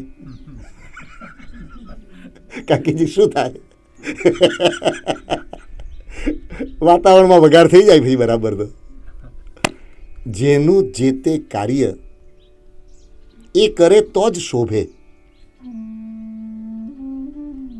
આપણું કાર્ય કોકને સુધારવાનું કે કોકને સુધારવા માટે જન્મ્યા જ નથી. કોઈ એનાથી સુધરી ગયું એ એનો વિષય થયો, પણ આપણું કાર્ય, એક્ઝિસ્ટન્સ, આપણો પર્પઝ જે છે એનું ભગવાને સુંદર વાત કરી. અનંત કાળની અંદર આ એક જ ભવ એવો છે કે જે ભવમાં પાંચે પાંચ ઇન્દ્રિયના ઉપયોગ દ્વારા, આત્મનિરીક્ષણ દ્વારા, ઉત્તમ સુકૃત દ્વારા અને દોષોથી બચવા દ્વારા જાતને શુદ્ધ કરવા માટે ઇટ ઇઝ ધ ઓનલી ભવ, ઓનલી ભવ. કારણ કે બીજા બધા ભવમાં લિમિટેશન છે. આ ગાય તરીકે હોઈશું તો સંભળાશે પણ અર્થ સમજાશે. આ વૃક્ષ તરીકે હોઈશું તો અકામ નિર્જરા થશે, આ તડકો લાગશે, અકામ નિર્જરા થશે, પણ બીજું કોઈ સકામ નિર્જરાનું જે તપ કરવું છે કરી શકશે? નહીં કરી શકે. દેવના ભવમાં જઈશું, સુખ સામગ્રી ઘણી છે, પણ એ દેવના ભવની અંદર સુખ સામગ્રીની વચ્ચે વીરતીનું પાલન કરીને પાપથી મુક્ત થવાનો યજ્ઞ શરૂ કરવો હશે તો થઈ શકશે? તો કે નહીં થઈ શકશે. એટલે લખ્યું જ્ઞાનીઓએ, અતિ સુખ અને અતિ દુઃખ ધર્મ માટેની અયોગ્ય અવસ્થા છે. અતિ સુખ અને અતિ દુઃખ ધર્મ માટેની અયોગ્ય અવસ્થા છે. કેમ? તો કે અતિ દુઃખની અંદર ચિત્ત એટલું વ્યાકુળ હોય એટલે ધર્મ કરવાનું સૂઝે નહીં. અત્યારે આ ચાલુ હોય પણ આપણા શરીરમાં તાવ, અત્યંત 3-4 તાવ હોય, શરીરમાં બધા રોગો આવી ગયા હોય, બીજી બી વેદના હોય, કોઈ એમ કહે કલ્પસૂત્ર ભાઈ તમે મૂકી દો ને અત્યારે, ખ્યાલ આવે તમને આપણી ભૂમિકા એ. એટલે અતિ દુઃખમાં વ્યગ્રતા હોય અને અતિ સુખમાં બેહોશીપણું હોય. જે અત્યંત શ્રીમંત હોય અને ધર્મ કરે તો એને જ્ઞાનીઓએ આશ્ચર્ય કર્યું છે. યુવાન હોય અને વ્રત પાળે એને જ્ઞાનીઓએ આશ્ચર્ય કર્યું છે. 60 વર્ષની ઉંમર થાય ને કે મારે ચતુર્થ વ્રત લેવું છે ને લે તો એને વંદન કર્યા, પણ 25 વર્ષની ઉંમર છે, 22 વર્ષની ઉંમર છે અને એમ કે મારે વ્રત લેવું છે, એને જ્ઞાનીઓએ આશ્ચર્ય કર્યું છે. એમ શ્રીમંત હોય અને ધર્મનો પરિણામ ટકે એને જ્ઞાનીઓએ આશ્ચર્ય અને વંદન કર્યા છે. પણ સાદી એવરેજ વાત કરીએ, એવરેજ, તો અત્યંત સુખ અને અત્યંત દુઃખ એ ધર્મ માટેની અયોગ્ય સ્થિતિ છે. આ એક જ ભાવ એવો મળ્યો છે, એમાં આવા પર્યુષણ પર્વ મળે અને પર્વના આરાધનાથી ક્ષય કરી લેવો છે. મને ખબર નથી આવતીકાલે સવારે હું હોઈશ કે નહીં. મારી આસપાસમાં મેં કેટલાને એવા જોયા છે કે ગઈકાલે સાંજે પ્રતિક્રમણમાં સાથે હતા અને સવારે ખબર પડી કે હવે આપણે એમને વિદાય માટે જવાનું છે. આવા કેટલા ઘટનાઓ આપણે અનુભવી છે. ઉપાધ્યાય વિનોયજી મહારાજે શાંત સુધારસ ગ્રંથની અંદર આ શ્લોક આપીને કહ્યું, જેની સાથે રમ્યા, જેની સાથે જમ્યા, જેની સાથે ફર્યા, એને રાખ થતા જોઈને હજી પણ તને એવું નથી? વિનોદજી મહારાજે પ્રશ્ન કર્યો છે આપણી જાત સાથે કે તું આત્માની, ધર્મની દૂરની વાતો હજી પછી જવા, પણ તારી સાથે એટલે કે આપણી સાથે જે હતા એને રાખ થઈને ઉડી જતા જોયા પછી પણ તને નથી લાગતું કે આપણું પણ એ સ્થાન છે? એટલે ક્ષય. અને પછી ઓછામાં ઓછું આ દિવસોની અંદર વર્ષમાં એક વખત અને જીવનમાં બધા પાપોનું ભવ આલોચના ઉત્તમ રીતે કરવી જોઈએ. પછી વૃદ્ધિ, ધર્મ દ્રવ્યની વૃદ્ધિ, દેવદ્રવ્ય વૃદ્ધિ, સાધારણ દ્રવ્ય વૃદ્ધિ, જ્ઞાન દ્રવ્ય વૃદ્ધિ. તો કે કેમ ભાઈ દ્રવ્ય વૃદ્ધિ શા માટે કરવાની? તો કે ધર્મસ્થાનો પ્રસન્નતાથી સરસ રીતે જો મેનેજમેન્ટ થતું રહે તો એનાથી ધર્મના કાર્યો અને ધર્મની સુગંધ એને વૃદ્ધિની અવકાશ મળે. એક આયોજન કરવું છે તો એને અર્થની જરૂર રહેવાની છે.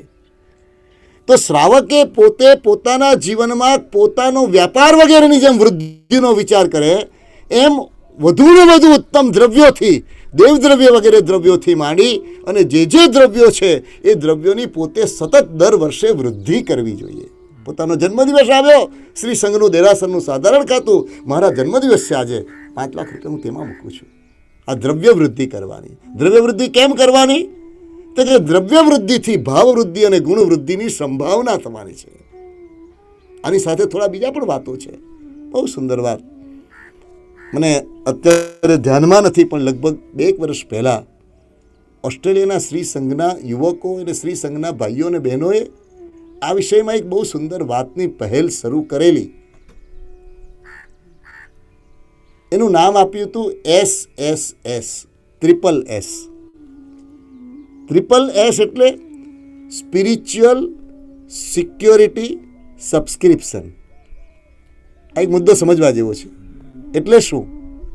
તો એક વાત કહું, કોઈ ક્લબ છે અથવા કોઈક સંસ્થા છે, એના આપણે મેમ્બર બનીએ તો દર વર્ષે શું કરવું પડે? સબસ્ક્રિપ્શન આપવું પડે. દર વર્ષે સબસ્ક્રિપ્શન આપીએ. ડોનેશન અને સબસ્ક્રિપ્શન બેમાં ફરક છે. ડોનેશન મરજી મુજબનું છે, સબસ્ક્રિપ્શન ફિક્સ છે. જેનું સબસ્ક્રિપ્શન ભરીએ એના બધા જ ક્લબના બેનિફિટ આપણે વાપરી શકીએ. મેમ્બર્સ છીએ તો મેમ્બરની જેટલી ફેસિલિટીઝ છે એ સબસ્ક્રિપ્શનવાળા વાપરી શકે છે. બરાબર છે? તો એક વિચાર તે વખતે આવેલો, અને મારે આજે હું ખરેખર કહું, ઓસ્ટ્રેલિયાનો મેલબર્ન શ્રી સંઘ, એમણે આ વિચારને જે સ્વરૂપે ઝીલ્યો. વિચાર એમ આવ્યો કે જન્મથી આપણને જૈન કુળ મળ્યું, આપણે એનું સબસ્ક્રિપ્શન ભરીએ છીએ ખરા? તો કે એની વ્યવસ્થા શું કરવી? તો એક સંકલ્પ કર્યો. પર્યુષણના દિવસોમાં જ એમણે એક સરસ મજાનું ફોર્મ બનાવ્યું, અને ફોર્મ મહાવીર જન્મ વાંચનના દિવસે એ એમણે રિલીઝ કર્યું. અને એમાં શું સરસ ફોર્મ ભર્યું કે હે ભગવાન, આઈ એમ સો લકી કે મને આ પ્રભુનું શાસન મળ્યું. આઈ એમ સો લકી કે મને આ શ્રી સંઘ મળ્યો. તો હવે મારે સબસ્ક્રિપ્શન ભરવું છે, જેથી જન્મ જન્મ માટે હું જો સબસ્ક્રિપ્શન મેં ભરેલું હશે તો એની મારી કન્ટિન્યુટી રહેશે. હું કોઈ પણ જગ્યાએ હોઉં તો મને ભગવાનનું શાસન મળે, માટે હું સબસ્ક્રિપ્શન ભરું છું. તો સબસ્ક્રિપ્શનની વ્યવસ્થા શું કરી? તો કે મારી આવકનો 1%, મારી આવકનો 1% મિનિમમ. કોકની આવક બહુ જ મોટી છે તો 0.5% પણ નક્કી કરી શકે. 1% કે 2% એ મેનેજમેન્ટ હિસાબ માટે આપણો પ્રશ્ન નહોતો. પ્રશ્ન એ હતો કે હું $100 જો કમાઉં તો એમાંથી મિનિમમ $1, $100 એમની વાત છે એટલે યાદ આવી, તો મિનિમમ $1 હું સબસ્ક્રિપ્શન આપું છું, ડોનેશન નહીં. ડોનેશનની તકતી હોય, સબસ્ક્રિપ્શનની તકતી ન હોય. આનાથી શું કરું? હવે આની વ્યવસ્થાનો વિચાર કરો. સંઘના આપણે બધા જ વ્યક્તિગત, ઘર પરિવાર નહીં, વ્યક્તિગત જો આવી વ્યવસ્થા કરીને સબસ્ક્રિપ્શન ભરતા હોઈએ તો 7 ક્ષેત્રોનું દ્રવ્ય એમાં ક્યારે પણ ટોટો આવી શકે ખરો? ક્યારે પણ આવે? અને 12 મહિના સંઘ એના આયોજન અને એની અંદર એ લોકોનું ધ્યાન શામાં રહે કે સંઘમાં ગુણવૃદ્ધિ થાય એવું શું કરવું? આવું ન કરીએ એટલે સામાન્ય રીતે પર્યુષણ વગેરેના દિવસોની અંદર વધુને વધુ સમય અને વધુને વધુ વાતાવરણ આખું દ્રવ્ય આધારિત થવા માંડે. હવે આપણે એમ કહીએ કે ભાઈ અત્યારે તમે દ્રવ્યની વાત કરો છો, તો જે વહીવટદાર છે, જે ટ્રસ્ટી છે, જે આયોજકો છે, એમની પણ મૂંઝવણ છે કે ભાઈ તમે આજે જ આવો છો તો અમે ક્યારે કહીએ તમને? અમારે આખું આ તંત્ર ચલાવવાનું છે, અમે કેવી રીતે ચલાવશું? તો આનાથી ઘણા બીજા વહીવટી અને વાતાવરણ, જ્ઞાનને ગૌણ કરવું પડે, ગુરુની વાણીને ગૌણ કરવું પડે, એવા કેટલા પ્રશ્નો આવે. પણ જો ખરેખર આવી કોઈ વ્યવસ્થા ગોઠવાય કે મારે સબસ્ક્રિપ્શન ભરવું છે, મારે જેને શાસન, મારે શ્રી સંઘ કાયમ માટે મળે, જન્મ જન્મ મળે, એને માટેનું એનું ઇન્ફ્રાસ્ટ્રક્ચર. અત્યારે વ્યવસ્થામાં એ લોકો એટલી સુંદર વ્યવસ્થા ગોઠવી છે, કોઈને કહેવું ન પડે, દરેકની પ્રાઇવસી સચવાય, કોણ કેટલું કમાયું છે પ્રગટ કરવાનું હોય નહીં, અને છતાં પોતાનો સંકલ્પ પૂરો થઈ જાય. એટલી સુંદર વ્યવસ્થા મેનેજમેન્ટની ગોઠવી છે કે જેના કારણે, અને આ દ્રવ્ય એ શુદ્ધ સાધારણનું દ્રવ્ય થયું. અને એક વાત નીકળી એટલે તમને કહું, જે લોકોએ દેવ દ્રવ્ય, જ્ઞાન દ્રવ્ય, સાધારણ દ્રવ્ય વગેરેની વ્યવસ્થામાં ગાલમેલ કરી અને કેવળ એક જ ખાતું રાખી અને જે લોકોએ ધર્મદ્રવ્યના વિષયમાં આવી ભેળસેળ કરી છે, એ લોકોમાં આંતર તેજ સંઘનું ક્યારેય પ્રગટી નહીં શકે. કારણ આ દ્રવ્ય આપણું નથી, આપણે તો એના વ્યવસ્થા માટે નિમાયેલા છે. તો જેણે ટ્રસ્ટ, જેણે સંસ્થા, જેણે સંઘ સ્થાપ્યો, એણે જે હેતુથી જે રીતે કરવાનું કહ્યું એ જ રીતે કરીએ તો આપણે વહીવટદાર સાચા. આપણી બુદ્ધિ મુજબ આપણે એમ કહીએ કે મને હવે આમ લાગે છે કે આ બધું આમ રાખવું જોઈએ ને એક જ ખાતું રાખીએ ને, એ આપણો બુદ્ધિનો આ પ્રદેશ નથી. આપણી ફરજ ઉત્તમ રીતે એ વ્યવસ્થાને કઈ રીતે કરવી, સરળતાથી કેમ કરવી એ ચોક્કસ જવાનું, પણ હેતુ બદલવાની આપણને કોઈએ છૂટ આપી નથી. અને એટલા માટે હવે આમાં એક વાત નીકળી એટલે કહું, ઘણા ભાઈઓ એવા હોય સંઘની અંદર પણ, અમારે ત્યાં તો આવું જ છે, અમારા સેન્ટરમાં તો આવું જ છે, અમે શું કરીએ? તો તમને એક ઘટના કહું. એક રાજકુમારી છે, આ બનેલી ઘટના કહું છું, શાસ્ત્રોમાં નોંધાયેલી ઘટના કહું છું. રાજકુમારી છે, પોતાના રસાલા સાથે, એ રસાલો એટલે પોતાનો આખો જે કંઈ બગીયો ને કાફલો તીર્થયાત્રા માટે નીકળ્યા છે. શાને માટે નીકળ્યા છે? તીર્થયાત્રા કરવા. અને તે વખતે આગળ એક સર્પ જઈ રહ્યો છે. પેલા જે આગળ જે ચાલનારા પેગીદાર ટાઈપના જે માણસો કહેવાય, બોડીગાર્ડ આપણી ભાષામાં, જે પેલા આગળ ચાલતા હશે, એ લોકોએ જોયો. તો જોતાની સાથે એ લોકોએ સર્પને ત્યાં ને ત્યાંનું આયુષ્ય પૂરું કરી નાખ્યું. એમનું કાર્ય સુરક્ષાનું હતું, એને ભય હતો, અને એને એમ થાય કે રાજકુમારી પર કોઈ કરે, બીજું કરે, એટલે એણે પોતાનું કાર્ય ફરજ સમજીને કે ગમે તે સમજીને એણે તે વખતે સર્પને સ્વધામ પહોંચાડ્યો. આ દ્રશ્ય રાજકુમારીએ જોયું. હવે રાજકુમારી ધારત તો ત્યાં બોલી શકત, નહીં નહીં નહીં નહીં નહીં, આવું નહીં કરો, પણ આવું ન કર્યું. અને તે વખતે આયુષ્યનો બંધ પડ્યો અને સમડી તરીકે તિર્યંજ ગતિમાં ગયો છે. અને હવે તમને યાદ આવશે ભરૂચની ઘટના, કે સમડી નૌકાર સાંભળી અને રાજકુમારી થઈ. પણ એની પહેલાંનો આ ભાવ છે. આચાર્ય ભગવાન પ્રદ્યુમ્ન શ્રી મહારાજ સાહેબે પાઠશાળા ગ્રંથની અંદર આનો ઉલ્લેખ કર્યો છે કે પોતાની શક્તિ હોવા છતાં કોઈ જીવને થતું નુકસાન જે બચાવવા માટે પ્રયત્ન ન કરે, શક્ય પ્રયત્ન, જો એક જીવને બચાવવાના વિષયમાં શક્ય પ્રયત્ન ન કરે ને તો તિર્યંજ ગતિનું બંધાય, તો ધર્મદ્રવ્યથી માંડીને જો કોઈ પ્રકારની અવ્યવસ્થા કરતું હોય અને જો પોતાનું પુણ્ય હોય ને ન વાપરે તો એને ગુનેગાર ગણ્યો છે. એટલે આપણું, હા, રીત હોય, કોઈ સાથે ઝઘડા કરવા છે એવું નથી, પણ એક મનમાં સંકલ્પ લેવાનો કે ભગવાન એવી મને શક્તિ આપો કે મારા સંઘના ધર્મદ્રવ્યની રક્ષા કરવાની મારામાં ક્ષમતા આવે. હું એવું શું કરી શકું? દેવદ્રવ્ય દેવદ્રવ્ય જ છે, એ ક્યારેય બીજામાં ન વાપરી શકાય. આપણે તો કેટલી સુંદર વ્યવસ્થા, સાતે સાત ક્ષેત્રના ચોક્કસ પ્રોટોકોલ મૂક્યા છે, કેવી રીતે વપરાય, કેમ વપરાય, કેવી રીતે એની ઉપજ થાય. એક નાનકડું ઘર પણ ચલાવવું હોય તો કેટલું તંત્ર ગોઠવવું પડે. તો આટલું મોટો શ્રી સંઘ છે તો તંત્ર તો હોય જ ને. અને બધી વ્યવસ્થા આપી કે કોની રકમ ક્યારે કોના માટે લઈ શકાય, આ આના માટે ન જ જાય, આ આના માટે જઈ શકે, એવી આખી વ્યવસ્થા સમજવી જોઈએ. જીવદયાની રકમ છે એને ઉપરના તીર્થંકર ભગવંતની ભક્તિ વગેરે કાર્યો માટે પણ ન લઈ જવાય, માત્ર અબોલ જીવો માટેની છે. તો જીવદ્રવ્યાની રકમ જીવદયામાં જ વપરાય. હવે આવું સબસ્ક્રિપ્શન જેવું, આ તો મારા મનનું ઓસ્ટ્રેલિયાના મેલબર્ન સંઘનું જ્યારે અનુભવ થયો પછી મનમાં એક આવું બીજ પડ્યું છે કે વિશ્વભરના જે શ્રી સંઘ છે, વિશ્વના જે સેન્ટર્સ છે, જે દિવસે આપણને આ ધર્મ સમજાય, આ મળેલું શાસનનું મૂલ્ય સમજાય, મળેલા ઉત્તમ આરાધનાના યોગોની તાકાત સમજાય, અને મને જન્મ જન્મ જન્મ જન્મ કોઈ પણ જન્મમાં હોઉં મને ભગવાનનું શાસન અચૂક મળે, સબસ્ક્રિપ્શન ભરેલું હોય એને અચૂક કનેક્શન મળે. અને સબસ્ક્રિપ્શન ન ભરે, મેમ્બરશિપ રદ થઈ જાય તો હાજર હોવા છતાં એન્ટ્રી ન મળે.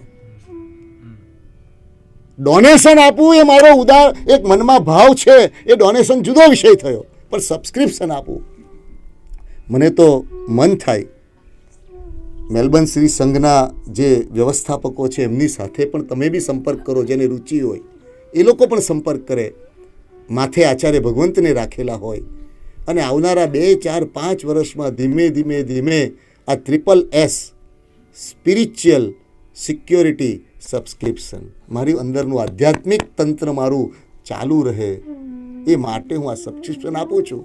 અને મારી આવકનો 1%, મારી આવકનો 1/2% એ મારી ડ્યુટી છે એ મારી ફરજ છે, એ મારું મને મળેલું પ્રભુનું શાસન અનેક જીવો સુધી પહોંચે માટે તંત્રમાં મારું પોતાનું આ બેઝિક યોગદાન છે. અને કદાચ આવી વ્યવસ્થા જો ધીમે રહીને સેટ થાય, એને ઉત્તમ રીતે ટેકનોલોજી વગેરેનો ઉપયોગ કરીને એની પ્રાઇવસી અને એનું મેનેજમેન્ટ કરીને પણ જો આ તંત્ર ગોઠવવામાં આવે તો ધનનો ધોધ વરસે અને છતાં એનો સમય બીજો કોઈ આપવો ન પડે. સાચી વાત? ધનનો ધોધ થાય. પછી જે અત્યારે જે ટ્રસ્ટી બને છે કે જે વહીવટદાર બને છે, એને એક જ ફોકસ કરવું પડે કે આખા વર્ષનો આટલો ખર્ચો છે તો એને માટે કેવી રીતે અમારે સમય શક્તિ કાઢો. એટલે પર્યુષણના દિવસોમાં પણ લગભગ એ વહીવટદાર આરાધનામાં હોતા જ નથી, કારણ કે એનું ધ્યાન પેલામાં જ રહ્યા કરે કે આ ખાતામાં તોટો છે, હજી આમ કરવાનું છે, હજી આમ કરવાનું છે. અને જે લોકોએ માથે ગુરુ નથી રાખ્યા એવા કેટલા સેન્ટરો છે જે મારા જાણમાં છે કે જે લોકો દેવદ્રવ્યની વ્યવસ્થા સાચવતા જ નથી. એક જ ખાતું રાખ્યું હોય અને જ્યાં જરૂર પડે ત્યાં વાપરતા હોય. જેવા પણ એ સેન્ટર છે બધાને હું 2 હાથ જોડીને કહું છું, સંઘનું આંતર તેજ, સંઘનું આંતર સૌંદર્ય જો ખરેખર અનુભવવું હોય તો આ પાપમાં ક્યારેય નહીં જવું. આની ઉત્તમ વ્યવસ્થા અચૂક ગોઠવવી. આ વાર્ષિક કર્તવ્યમાં ક્ષય અને વૃદ્ધિ એ બે જે શબ્દો આપ્યા અને પછી કહ્યું ભાવના અને પ્રભાવના. ભાવના અને પ્રભાવના એટલે રાત્રિ જગો. હવે અહીંયા આચાર્ય ભગવંત રત્નસુંદર સુરીશ્વરજી મહારાજાએ વર્ષો પહેલા આ એક વાત કરેલું સ્મરણ થાય છે. કોઈ પણ વસ્તુ કે વ્યક્તિના વિરહમાં જાગવું એને ઉજાગરો કહેવાય. કોઈ પણ વસ્તુ કે વ્યક્તિ એના વિરહમાં જાગવું એ ઉજાગરો કહેવાય. અને પરમ તત્વને પામવા માટે ઊંઘ જ ન આવે એને જાગરણ કહેવાય. પર્યુષણના દિવસોમાં જ્ઞાનીઓ એક સરસ રસ્તો બતાવીને એમ કહે છે કે વસ્તુઓ માટે અને વ્યક્તિઓ માટે તો અનેક રાત્રો જાગ્યા આપે. આપણે લોકોએ આ બધા ફોર્મને એટલું વ્યવહારિક અને વિચિત્ર ફોર્મ આપી દીધું કે અમે રાત્રિ જગો રાખ્યો છે. રાત્રિ જગોમાં શું છે? સંગીતકાર બોલાવ્યા છે, સંગીતકાર સંગીત આપે, આપણે અહીંયા જરા ચા પાણી નાસ્તા કરીએ, આપણે બધા ગપ્પા મારીએ કે દિલ્હીમાં શું થવું જોઈએ. આ રાત્રિ જગો નથી. રાત્રિ જગો તો પોતાના પ્રિયતમ એવા પરમાત્માની પ્રાપ્તિ માટે ક્યાંક જ્ઞાન પધરાવ્યું, ક્યાંક સરસ મજાના પ્રભુને પધરાવ્યા, સરસ દીવા કર્યા, મધુર સંગીત હોય. સંગીતકાર એ આપણી ભાવધારાને પૂરક બનવા માટે સરસ આવે, એનો ના નથી. પણ એક વાત નક્કી છે, જે માખી પોતાની લાળ સાકર ઉપર મૂકતી નથી એને સાકરની મીઠાશ મળતી નથી. સાકર ઉપર માખી બેસે પણ સાકરની મીઠાશ માખીએ અનુભવવી હોય તો પોતાની લાળ અંદર ઉમેરે તોય લાળના માધ્યમથી એ સાકરની મીઠાશ અંદર આવે. એમ બહારથી બીજું બધું જ હોય પણ ભીતરથી પોતાના ભાવ ન હોય તો એ વાતાવરણ આપણને પૂરક બની શકતું નથી. એકવાર, મિનિમમ એકવાર ઉત્તમ રાત્રિ જગો કરવો જોઈએ. અને પર્યુષણના દિવસોમાં જો કરવાનું મન થાય તો હવે આવનારા 5 દિવસ જે છે એ ઉત્તમમાં ઉત્તમ વ્યક્તિગત રાત્રિ જગાના દિવસો છે. કેવી રીતે? તો કે આવતીકાલથી કલ્પસૂત્રના માધ્યમથી પ્રભુ મહાવીરનું ચરિત્ર વિસ્તારથી જ્ઞાનીઓ આપણી આગળ મૂકશે. ન કલ્પસૂત્ર વાંચવાનો મારો અધિકાર છે, ન કલ્પસૂત્રના શબ્દે શબ્દ બોલવાનો મારો અધિકાર છે. પણ હા, તે ગુરુ ભગવંતો પાસેથી જુદા જુદા આચાર્ય ભગવંતોએ વર્ષોના સમયગાળા દરમિયાનમાં જે કહ્યું છે એમાંથી જે સ્મરણમાં રહ્યું છે એ તમારી સાથે સ્નેહ ભાવે એનું સ્મરણ કરવાનો અધિકાર મારો છે. એટલે આપણે પણ કોશિશ કરશું. ભગવંતનો જન્મ શું, ભગવંતની સાધના શું, ભગવંતનું સ્વરૂપ શું, કોણે આ ધર્મ બતાવ્યો, કઈ રીતે એમની જીવનની શૈલી હતી. અને રાત્રિ જગો એટલે બને ત્યાં સુધી એકાદ રાત્રિ પણ ઓછામાં ઓછું ભગવંતનું આખું જીવન અને ભગવાનને જોતા જોતા જોતા જોતા જોતા જોતા જોતા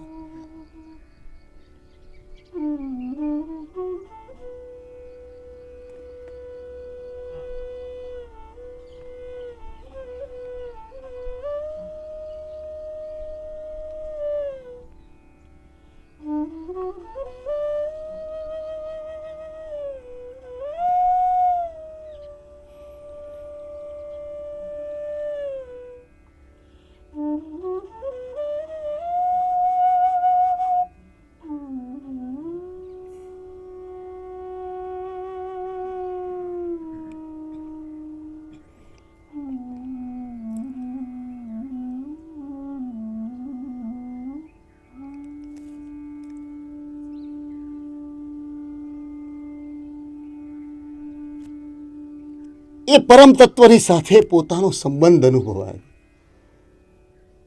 તમે મારા છો ભગવાન. મારું કેવું સૌભાગ્ય તમે મને મળ્યા ભગવાન. આયુષ્ય મારા હાથમાં નથી, પણ જ્યાં હોવ ત્યાં તમે મારી સાથે જ હો તો કેવું સારું. ક્યાંય પણ હોવ પણ તમારો અહેસાસ મને થાય, તમારું અસ્તિત્વ મને અનુભવાય, એ મારું સૌભાગ્ય ક્યારે મળશે ભગવાન. એટલે રાત્રિ જગો એ કર્તવ્ય મૂક્યું.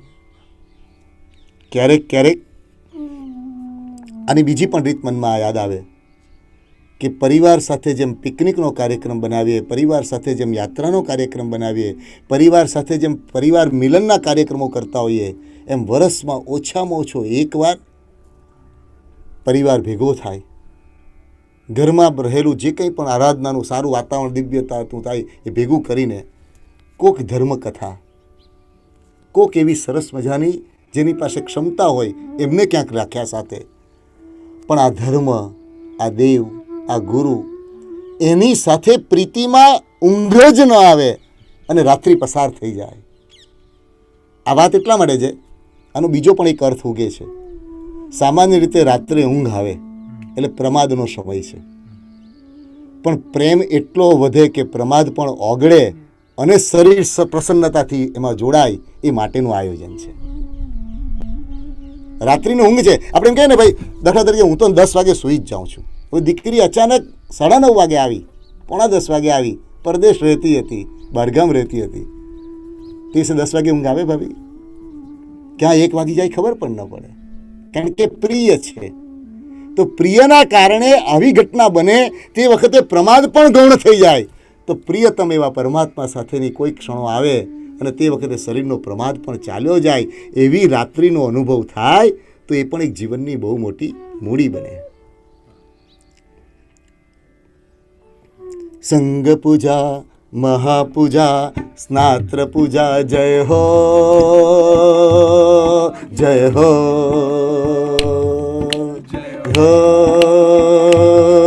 જય હો.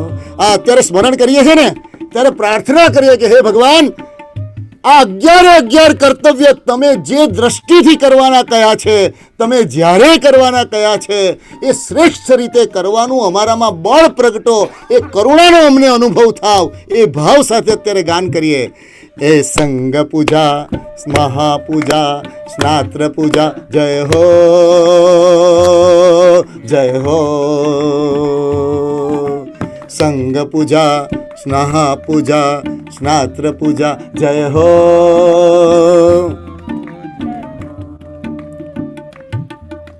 શ્રુત ભક્તિ સા ધાર્મિક ભક્તિ, શ્રુત ભક્તિ સા ધાર્મિક ભક્તિ, શ્રુત ભક્તિ સા ધાર્મિક ભક્તિ, શ્રુત ભક્તિ સા ધાર્મિક ભક્તિ. હો, જય હો, જય હો, જય હો. તપન તીર્થ, તપન તીર્થ, તપન તીર્થ, ક્ષય અને વૃદ્ધિ, ક્ષય અને વૃદ્ધિ, ક્ષય અને વૃદ્ધિ, ભાવના પ્રભાવના, ભાવના પ્રભાવના. જય હો, જય હો, જય હો, જય હો,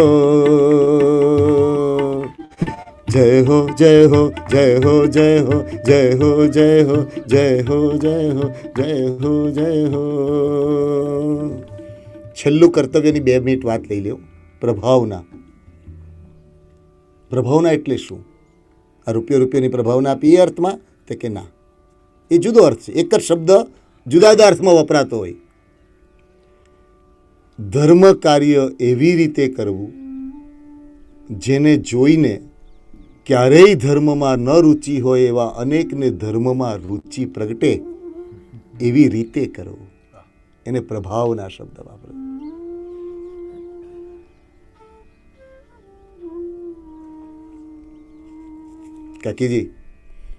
કાકાજીનું સ્મરણ અત્યારે વિશેષ થાય છે. કેવું સૌભાગ્ય લઈને આવ્યા હતા કાકાજી. કેટલા કાર્યો કર્યા, પણ એમાં કેટલાને જોડ્યા. હા, કેટલાને જોડ્યા, ક્યારેય ન ધર્મસ્થાનોમાં આવનારા એવા કેટલા લોકોને એમણે એમના સૌભાગ્ય પુણ્ય એમનું કે કેટલા બધાને આમાં ધર્મમાં જોડ્યા. આવા અનેક જીવો છે. પણ આપણે જીવનમાં એક મનમાં મનોરથ થાય કે હું ભગવાન એવી રીતે ધર્મની આરાધના કરું કે ઓછામાં ઓછા 2, 5, 25 લોકોને હું ધર્મ સાથે જોડું. અને અહીંયા વાત એવી છે, ઉપદેશથી નહીં, આચરણથી. ઉપદેશથી નહીં, આચરણથી. આપણો વ્યવહાર એવો હોય કે એને એમ થાય કે આ માણસ આવો વ્યવહાર ખરેખર આમનો ધર્મ કરવા જેવો છે. ખ્યાલ આવ્યો? અમદાવાદમાં ડૉક્ટર છે સુધીરભાઈ વી શાહ, સુધીરભાઈ વાડીલાલ એમના પૂજ્ય પિતાશ્રીનું ઉપરના એક નામ છે. પછી 4 પેઢી પહેલાંની વાત છે. આ ઉલ્લેખ સાહેબે પાઠશાળા ગ્રંથમાં લખ્યો છે. પિતા દીકરો પોતાના ઘરની પાછળના 60 બાક એવું એમનું ગામ, અને આગળ દુકાન કાપડની, પાછળ પોતાનું ઘર. નવાનો સમય થયો એટલે દીકરાને બેસાડીને કીધું, વાડીભાઈ કે એના પિતાના પિતા કે ભાઈ જરા કોઈ ગ્રાહક આવે તો જોજો, હું અત્યારે નાહીને આવું છું. પુરુષને નાહીને આવતા કેટલી વાર લાગે? અત્યારની નથી વાત કરતો, ત્યારની વાત કરું છું. ઓટલા પર બેઠા, એક ડોલ નાખ્યું, ખંખેડ્યું તો આવી ગયા હોય. પણ એટલામાં એક ગ્રાહક આવ્યો એટલે પહેલાં પૂછ્યું કે કોઈ ગ્રાહક આવેલું? તો કે હા. તો કે શું આપ્યું? તો કે આટલું કપડું જોઈતું હતું એ આપ્યું. કેટલા લીધા? તો કે 2 આના.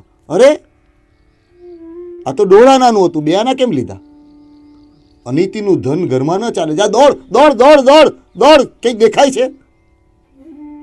ન દેખાયું. પેલું બજારમાં ક્યાંક આમ તેમ નીકળી ગયો છે, નાનું ગામ છે. આંબેલનું પચકાણ કર્યું. બીજે દિવસે આંબેલનું પચકાણ કર્યું. 3 દિવસ આંબેલ ચાલે કે મારા ઘરમાં અનીતિનું ધન આવ્યું છે, એ પાછું ન આપું ત્યાં સુધી મારાથી ભોજન ન કરી શકાય.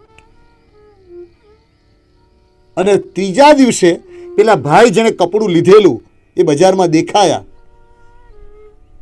તો એને દોડતા બોલાવી માફી માંગી, અડધો આનો મારા દીકરાને ખબર નહોતી, વધારે લીધેલો એ તમને પાછો આપું છું. પ્રભાવના માટે એક વસ્તુ સમજી રાખશું, ઉપદેશથી ક્યારેય પ્રભાવના થતી નથી, અને દેખીતી હોય તો એ ટકતી નથી, એટલે કહેવાથી. પણ આપણો આચાર એવો હોય, આપણી વાણી એવી હોય, આપણું વર્તન એવું હોય કે જેને જોઈને કોઈને એમ થાય કે એમનામાં આવું આવ્યું, ક્યાંથી આવ્યું? એમના ધર્મથી આવ્યું. એમનો ધર્મ કેવો સુંદર છે. સજ્જનતાના વ્યવહાર હોય, બોલેલું પાડવાની રીતિ હોય, કોઈને ઠગવાનો ભાવ ન હોય, કોઈને માટેના. એટલે સુધીરભાઈ ડૉક્ટર જે અત્યારે છે ન્યુરોલોજિસ્ટ, એમના વડીલોની આ વાત છે. અને આજે પણ એના જાણે સંસ્કારોનો વારસો એ પોતે સાચવી રહ્યા હોય.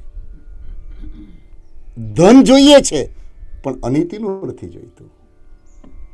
ખ્યાલ આવે? એટલે ભગવાન અમારું આચરણ એવું થાય કે જે આચરણ થારા કોકને ધર્મ માટે અમે ઇનડિરેક્ટલી પણ પ્રભાવના કરીએ. પ્રભાવના એટલે શું?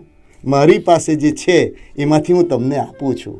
તો મારી પાસે જે ધર્મ આવ્યો છે એ ધર્મ હું તમને આપું છું. અને એ ધર્મ આપવો એ પ્રભાવના છે. 11 કર્તવ્ય દ્વારા જ્ઞાનીઓએ શું ઉત્તમ માર્ગ આપી દીધો છે. સાચું કહું, બીજી બધી બહુ ઘણા લોકો એમ કહે ને, આ સાધના પદ્ધતિને આ સાધના પદ્ધતિને આમાં જવાય કે નહીં, આ કરાય કે નહીં, કોઈનો અનાદર નથી. કોઈનો અનાદર નથી. બધા પોતાના શુભ ભાવે પોતાની જે ક્ષમતા એ મુજબ બધું જ કરતા હોય. પણ ઉપાધ્યાયજી મહારાજ યાદ આવે. અને ઉપાધ્યાયજી મહારાજે ગૌતમ સ્વામી ભગવાનના સ્તવનમાં આ વાત લખી, સરસ સુધારસ ધ્રુત હુએ ઘર મેં તો ક્યું તેલે જમીએ, ગૌતમ ગણધર નમીએ અહનિશે, ગૌતમ ગણધર નમીએ. સરસ સુધારસ ધ્રુત હુએ ઘર મેં. આપણને શું નથી મળ્યું? આ પ્રભુનું શાસન આપણે નથી સમજી શક્યા, આપણે નથી પામવાની મહેનત કરીએ જુદો વિષય છે, પણ શું નથી? નાનામાં નાના બાળક હોય કે વૃદ્ધ અવસ્થા હોય, બધાના ભૂમિકા પ્રમાણે, બધાની રુચિ પ્રમાણે આખો ભોજનનો થાળ લઈને જ્ઞાનીઓ બેઠા છે. પર્યુષણના 5 કર્તવ્ય બતાવ્યા, વાર્ષિક 11 કર્તવ્ય બતાવ્યા. ખાલી બહુમાનથી 2 વર્ષ કે 5 વર્ષ તો કરી જુઓ, પછી એમ લાગશે ચોખ્ખું ઘી ઘરમાં છે. હવે બીજી જગ્યાએ તેલ છે ખરું, પણ એ તેલની મારે જરૂર નથી, અનાદર નથી. કોઈક જગ્યાએથી એકાદ ગુણ મળશે, કોઈક જગ્યાથી એકાદ વૈરાગ્યની કંઈ બીજું મળશે, કોઈક જગ્યાથી એકાદ સરસ મજાનું ડિસિપ્લિન મળશે. સરસ છે, એ લેવાનું, એનો અનાદર નથી કરવાનો. પણ મને ખબર જ નથી કે મારી પાસે સંપૂર્ણ છે, એનો ક્યારેક તો પરિચય થાય. હા, અને 3જા દિવસના પ્રવચનમાં એક વિષયની વાત જ્ઞાનીઓએ કરી છે. અત્યારે જ મારી નજર ઘડિયાળ ઉપર પણ ગઈ, પણ ક્યારેક ક્યારેક મને આચાર્ય ભગવાન ભુવન મનુસરી મહારાજ એ સ્વરૂપે યાદ આવે કે ઉત્તમ ક્ષણોમાં અને ઉત્તમ પળોમાં થોડું ઘસાવવું પડે તો ઘસાવાની તૈયારી એટલે રાખવી કે સંસાર આખો ઘસી નાખે છે. બહાર ટ્રાફિકમાં હોઈએ અને ટ્રાફિકમાં અડધો કલાક ગાડી રોકાઈ જાય તો તે સહન કરી શકીએ, પણ જ્ઞાનીના વચનોની કોક ધારા હોય તો તે ધારાને અટકાવવી નહીં, એને પ્રેમથી આદરપૂર્વક પણ એનું સન્માન તો કરવું. અને એટલે 2 મિનિટ પહેલાં મારી નજર ગઈ અને સાહેબ યાદ આવ્યા, અને સાહેબને યાદ કરીને મનમાં કહ્યું કે ના, કોઈક ધારા 2 મિનિટ આવતી હશે તો હું અટકાવીશ તો નહીં. આ ઘડિયાળ એ મારા જોવા માટે છે, મારા માથે બેસવા માટે નથી. મારા જોવા માટે છે સમય વ્યવસ્થાની દ્રષ્ટિએ, પણ ભીતરની કોઈ અવસ્થા પ્રગટતી હોય તો એને માથે તો નથી બેસાડવી. પર્યુષણના 3જા દિવસના પ્રવચનમાં જ્ઞાનીઓએ આપણને એક કહ્યું છે કે ઓછામાં ઓછો વર્ષમાં 1 દિવસ પૌષધ કરવો જોઈએ. દેહની મૂર્છા તોડવા માટે, દેહની આસક્તિથી અળગા થવા માટે અને દેહ એ જ હું નથી એનો અનુભવ કરવા માટે ઓછામાં ઓછો 1 અહોરાત્રિનો પૌષધ કરવો જોઈએ. સુદર્શન શેઠની ઉત્તમ કથા આપી છે, અત્યારે કથામાં નથી જતા, પણ દ્રવ્યથી પણ ચારિત્ર એનો સ્પર્શ થાય. એક સુંદર વચન આચાર્ય ભગવંતનું યાદ આવે છે કે આયુષ્યનું અમૃત એ સાધુતા છે. આયુષ્યનું અમૃત એ સાધુતા છે. એટલે જીવનમાં એચીવ કરવા જેવી કોઈ સ્થિતિ હોય તો એ સાધુતા છે.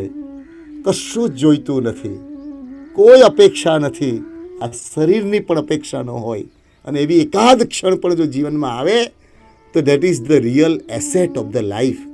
અને એટલે રોજ નથી રહી શકવાના આપણે, પણ જ્ઞાનીઓએ વ્યવસ્થા કીધી કે પર્યુષણા વગેરે દિવસોમાં આજનું સ્મરણ કરીએ કે વર્ષમાં એકાદ દિવસ પણ 24 કલાક માટે આ દેહની આસક્તિથી મુક્ત થવાનો અભ્યાસ કરવો જોઈએ. અને અઘરું છે, અઘરું છે. આ ક્વેશ્ચન છેલ્લો જ મૂક્યો છે, અને એમણે લખ્યું કે દ્રવ્યથી પણ ચારિત્ર ગમવું અઘરું છે. દ્રવ્યથી પણ દ્વારિકા નગરી ભડભડ બળતી હતી. દ્વૈપાયન ઋષિના તે વખતના આક્રમણના કારણે એ વખતે એમણે જાહેરાત કરી છે કે અમે અમારા સંકલ્પના કારણે આ યાદવોએ અમને જે નુકસાન પહોંચાડ્યું છે, અમે અત્યારે આખી નગરીને બાળી રહ્યા છે, પણ એક શરત, કોઈ ચારિત્ર લેતું હશે, કોઈ વ્રત લેતું હશે તો એને અમે ઉચકીને નગરીની બહાર મૂકી દઈશું, બાકી બધા આમાં બળી જશે. તો ઇતિહાસ સાક્ષી પૂરે છે, માત્ર 2 જણા. દ્રવ્યથી પણ ચારિત્રના પરિણામ બહુ અઘરા છે. આવા કોઈ ક્ષણોમાં જો મનમાં બીજ નાખ્યા હશે તો કાલે ઉજળા દિવસો આવે.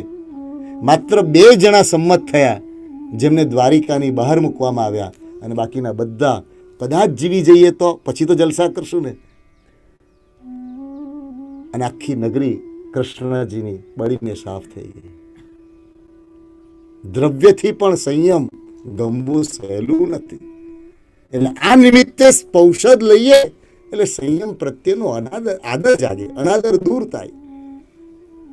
પધારો પધારો પધારો પરવાધિરાજ પધારો, પધારો પધારો પધારો પરવાધિરાજ પધારો. પર્યુષણ પર્વના પહેલા 3 દિવસો મંગળમય આ સ્વરૂપે પૂર્ણ થયા. સજ્જ બનજો, સાવધાન બનજો. શક્ય તેટલો પ્રમાદ હજી કેમ ખંખેરાય એની કોશિશ કરજો. અમારી અહીંની આવતીકાલની સવાર અને તમારી સાંજ અથવા તમારો જે સમયખંડ, પણ આવતીકાલથી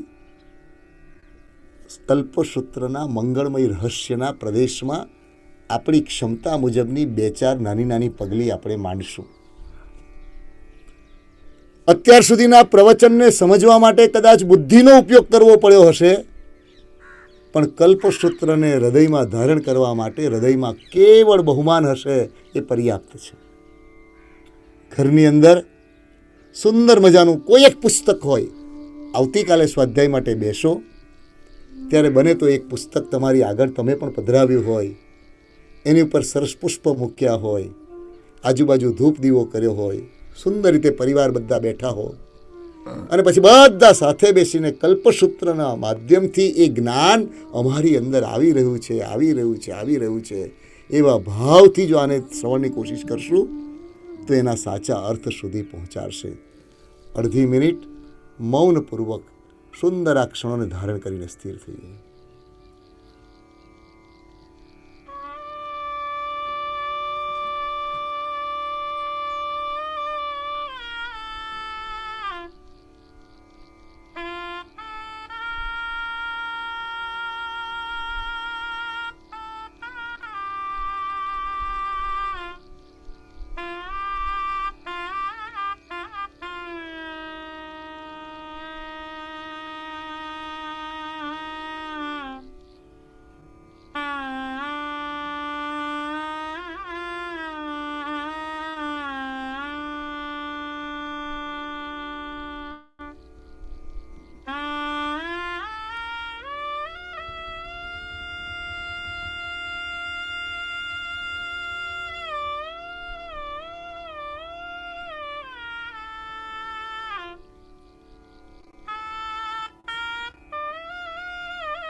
શ્રમણ ભગવાન મહાવીર મહારાજનો જય હો. અનંત લબ્ધિ નિધાન ગુરુ ગૌતમ સ્વામી ભગવાનનો જય હો.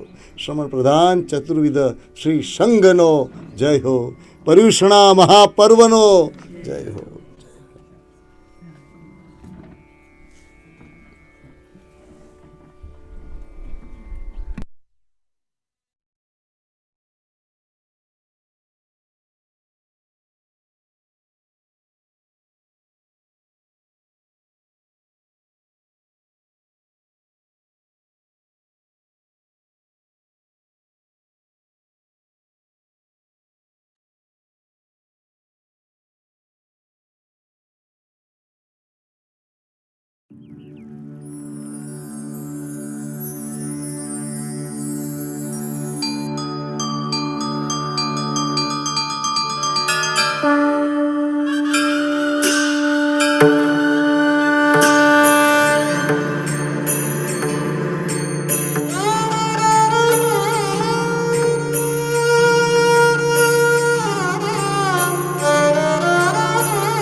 ધીરજ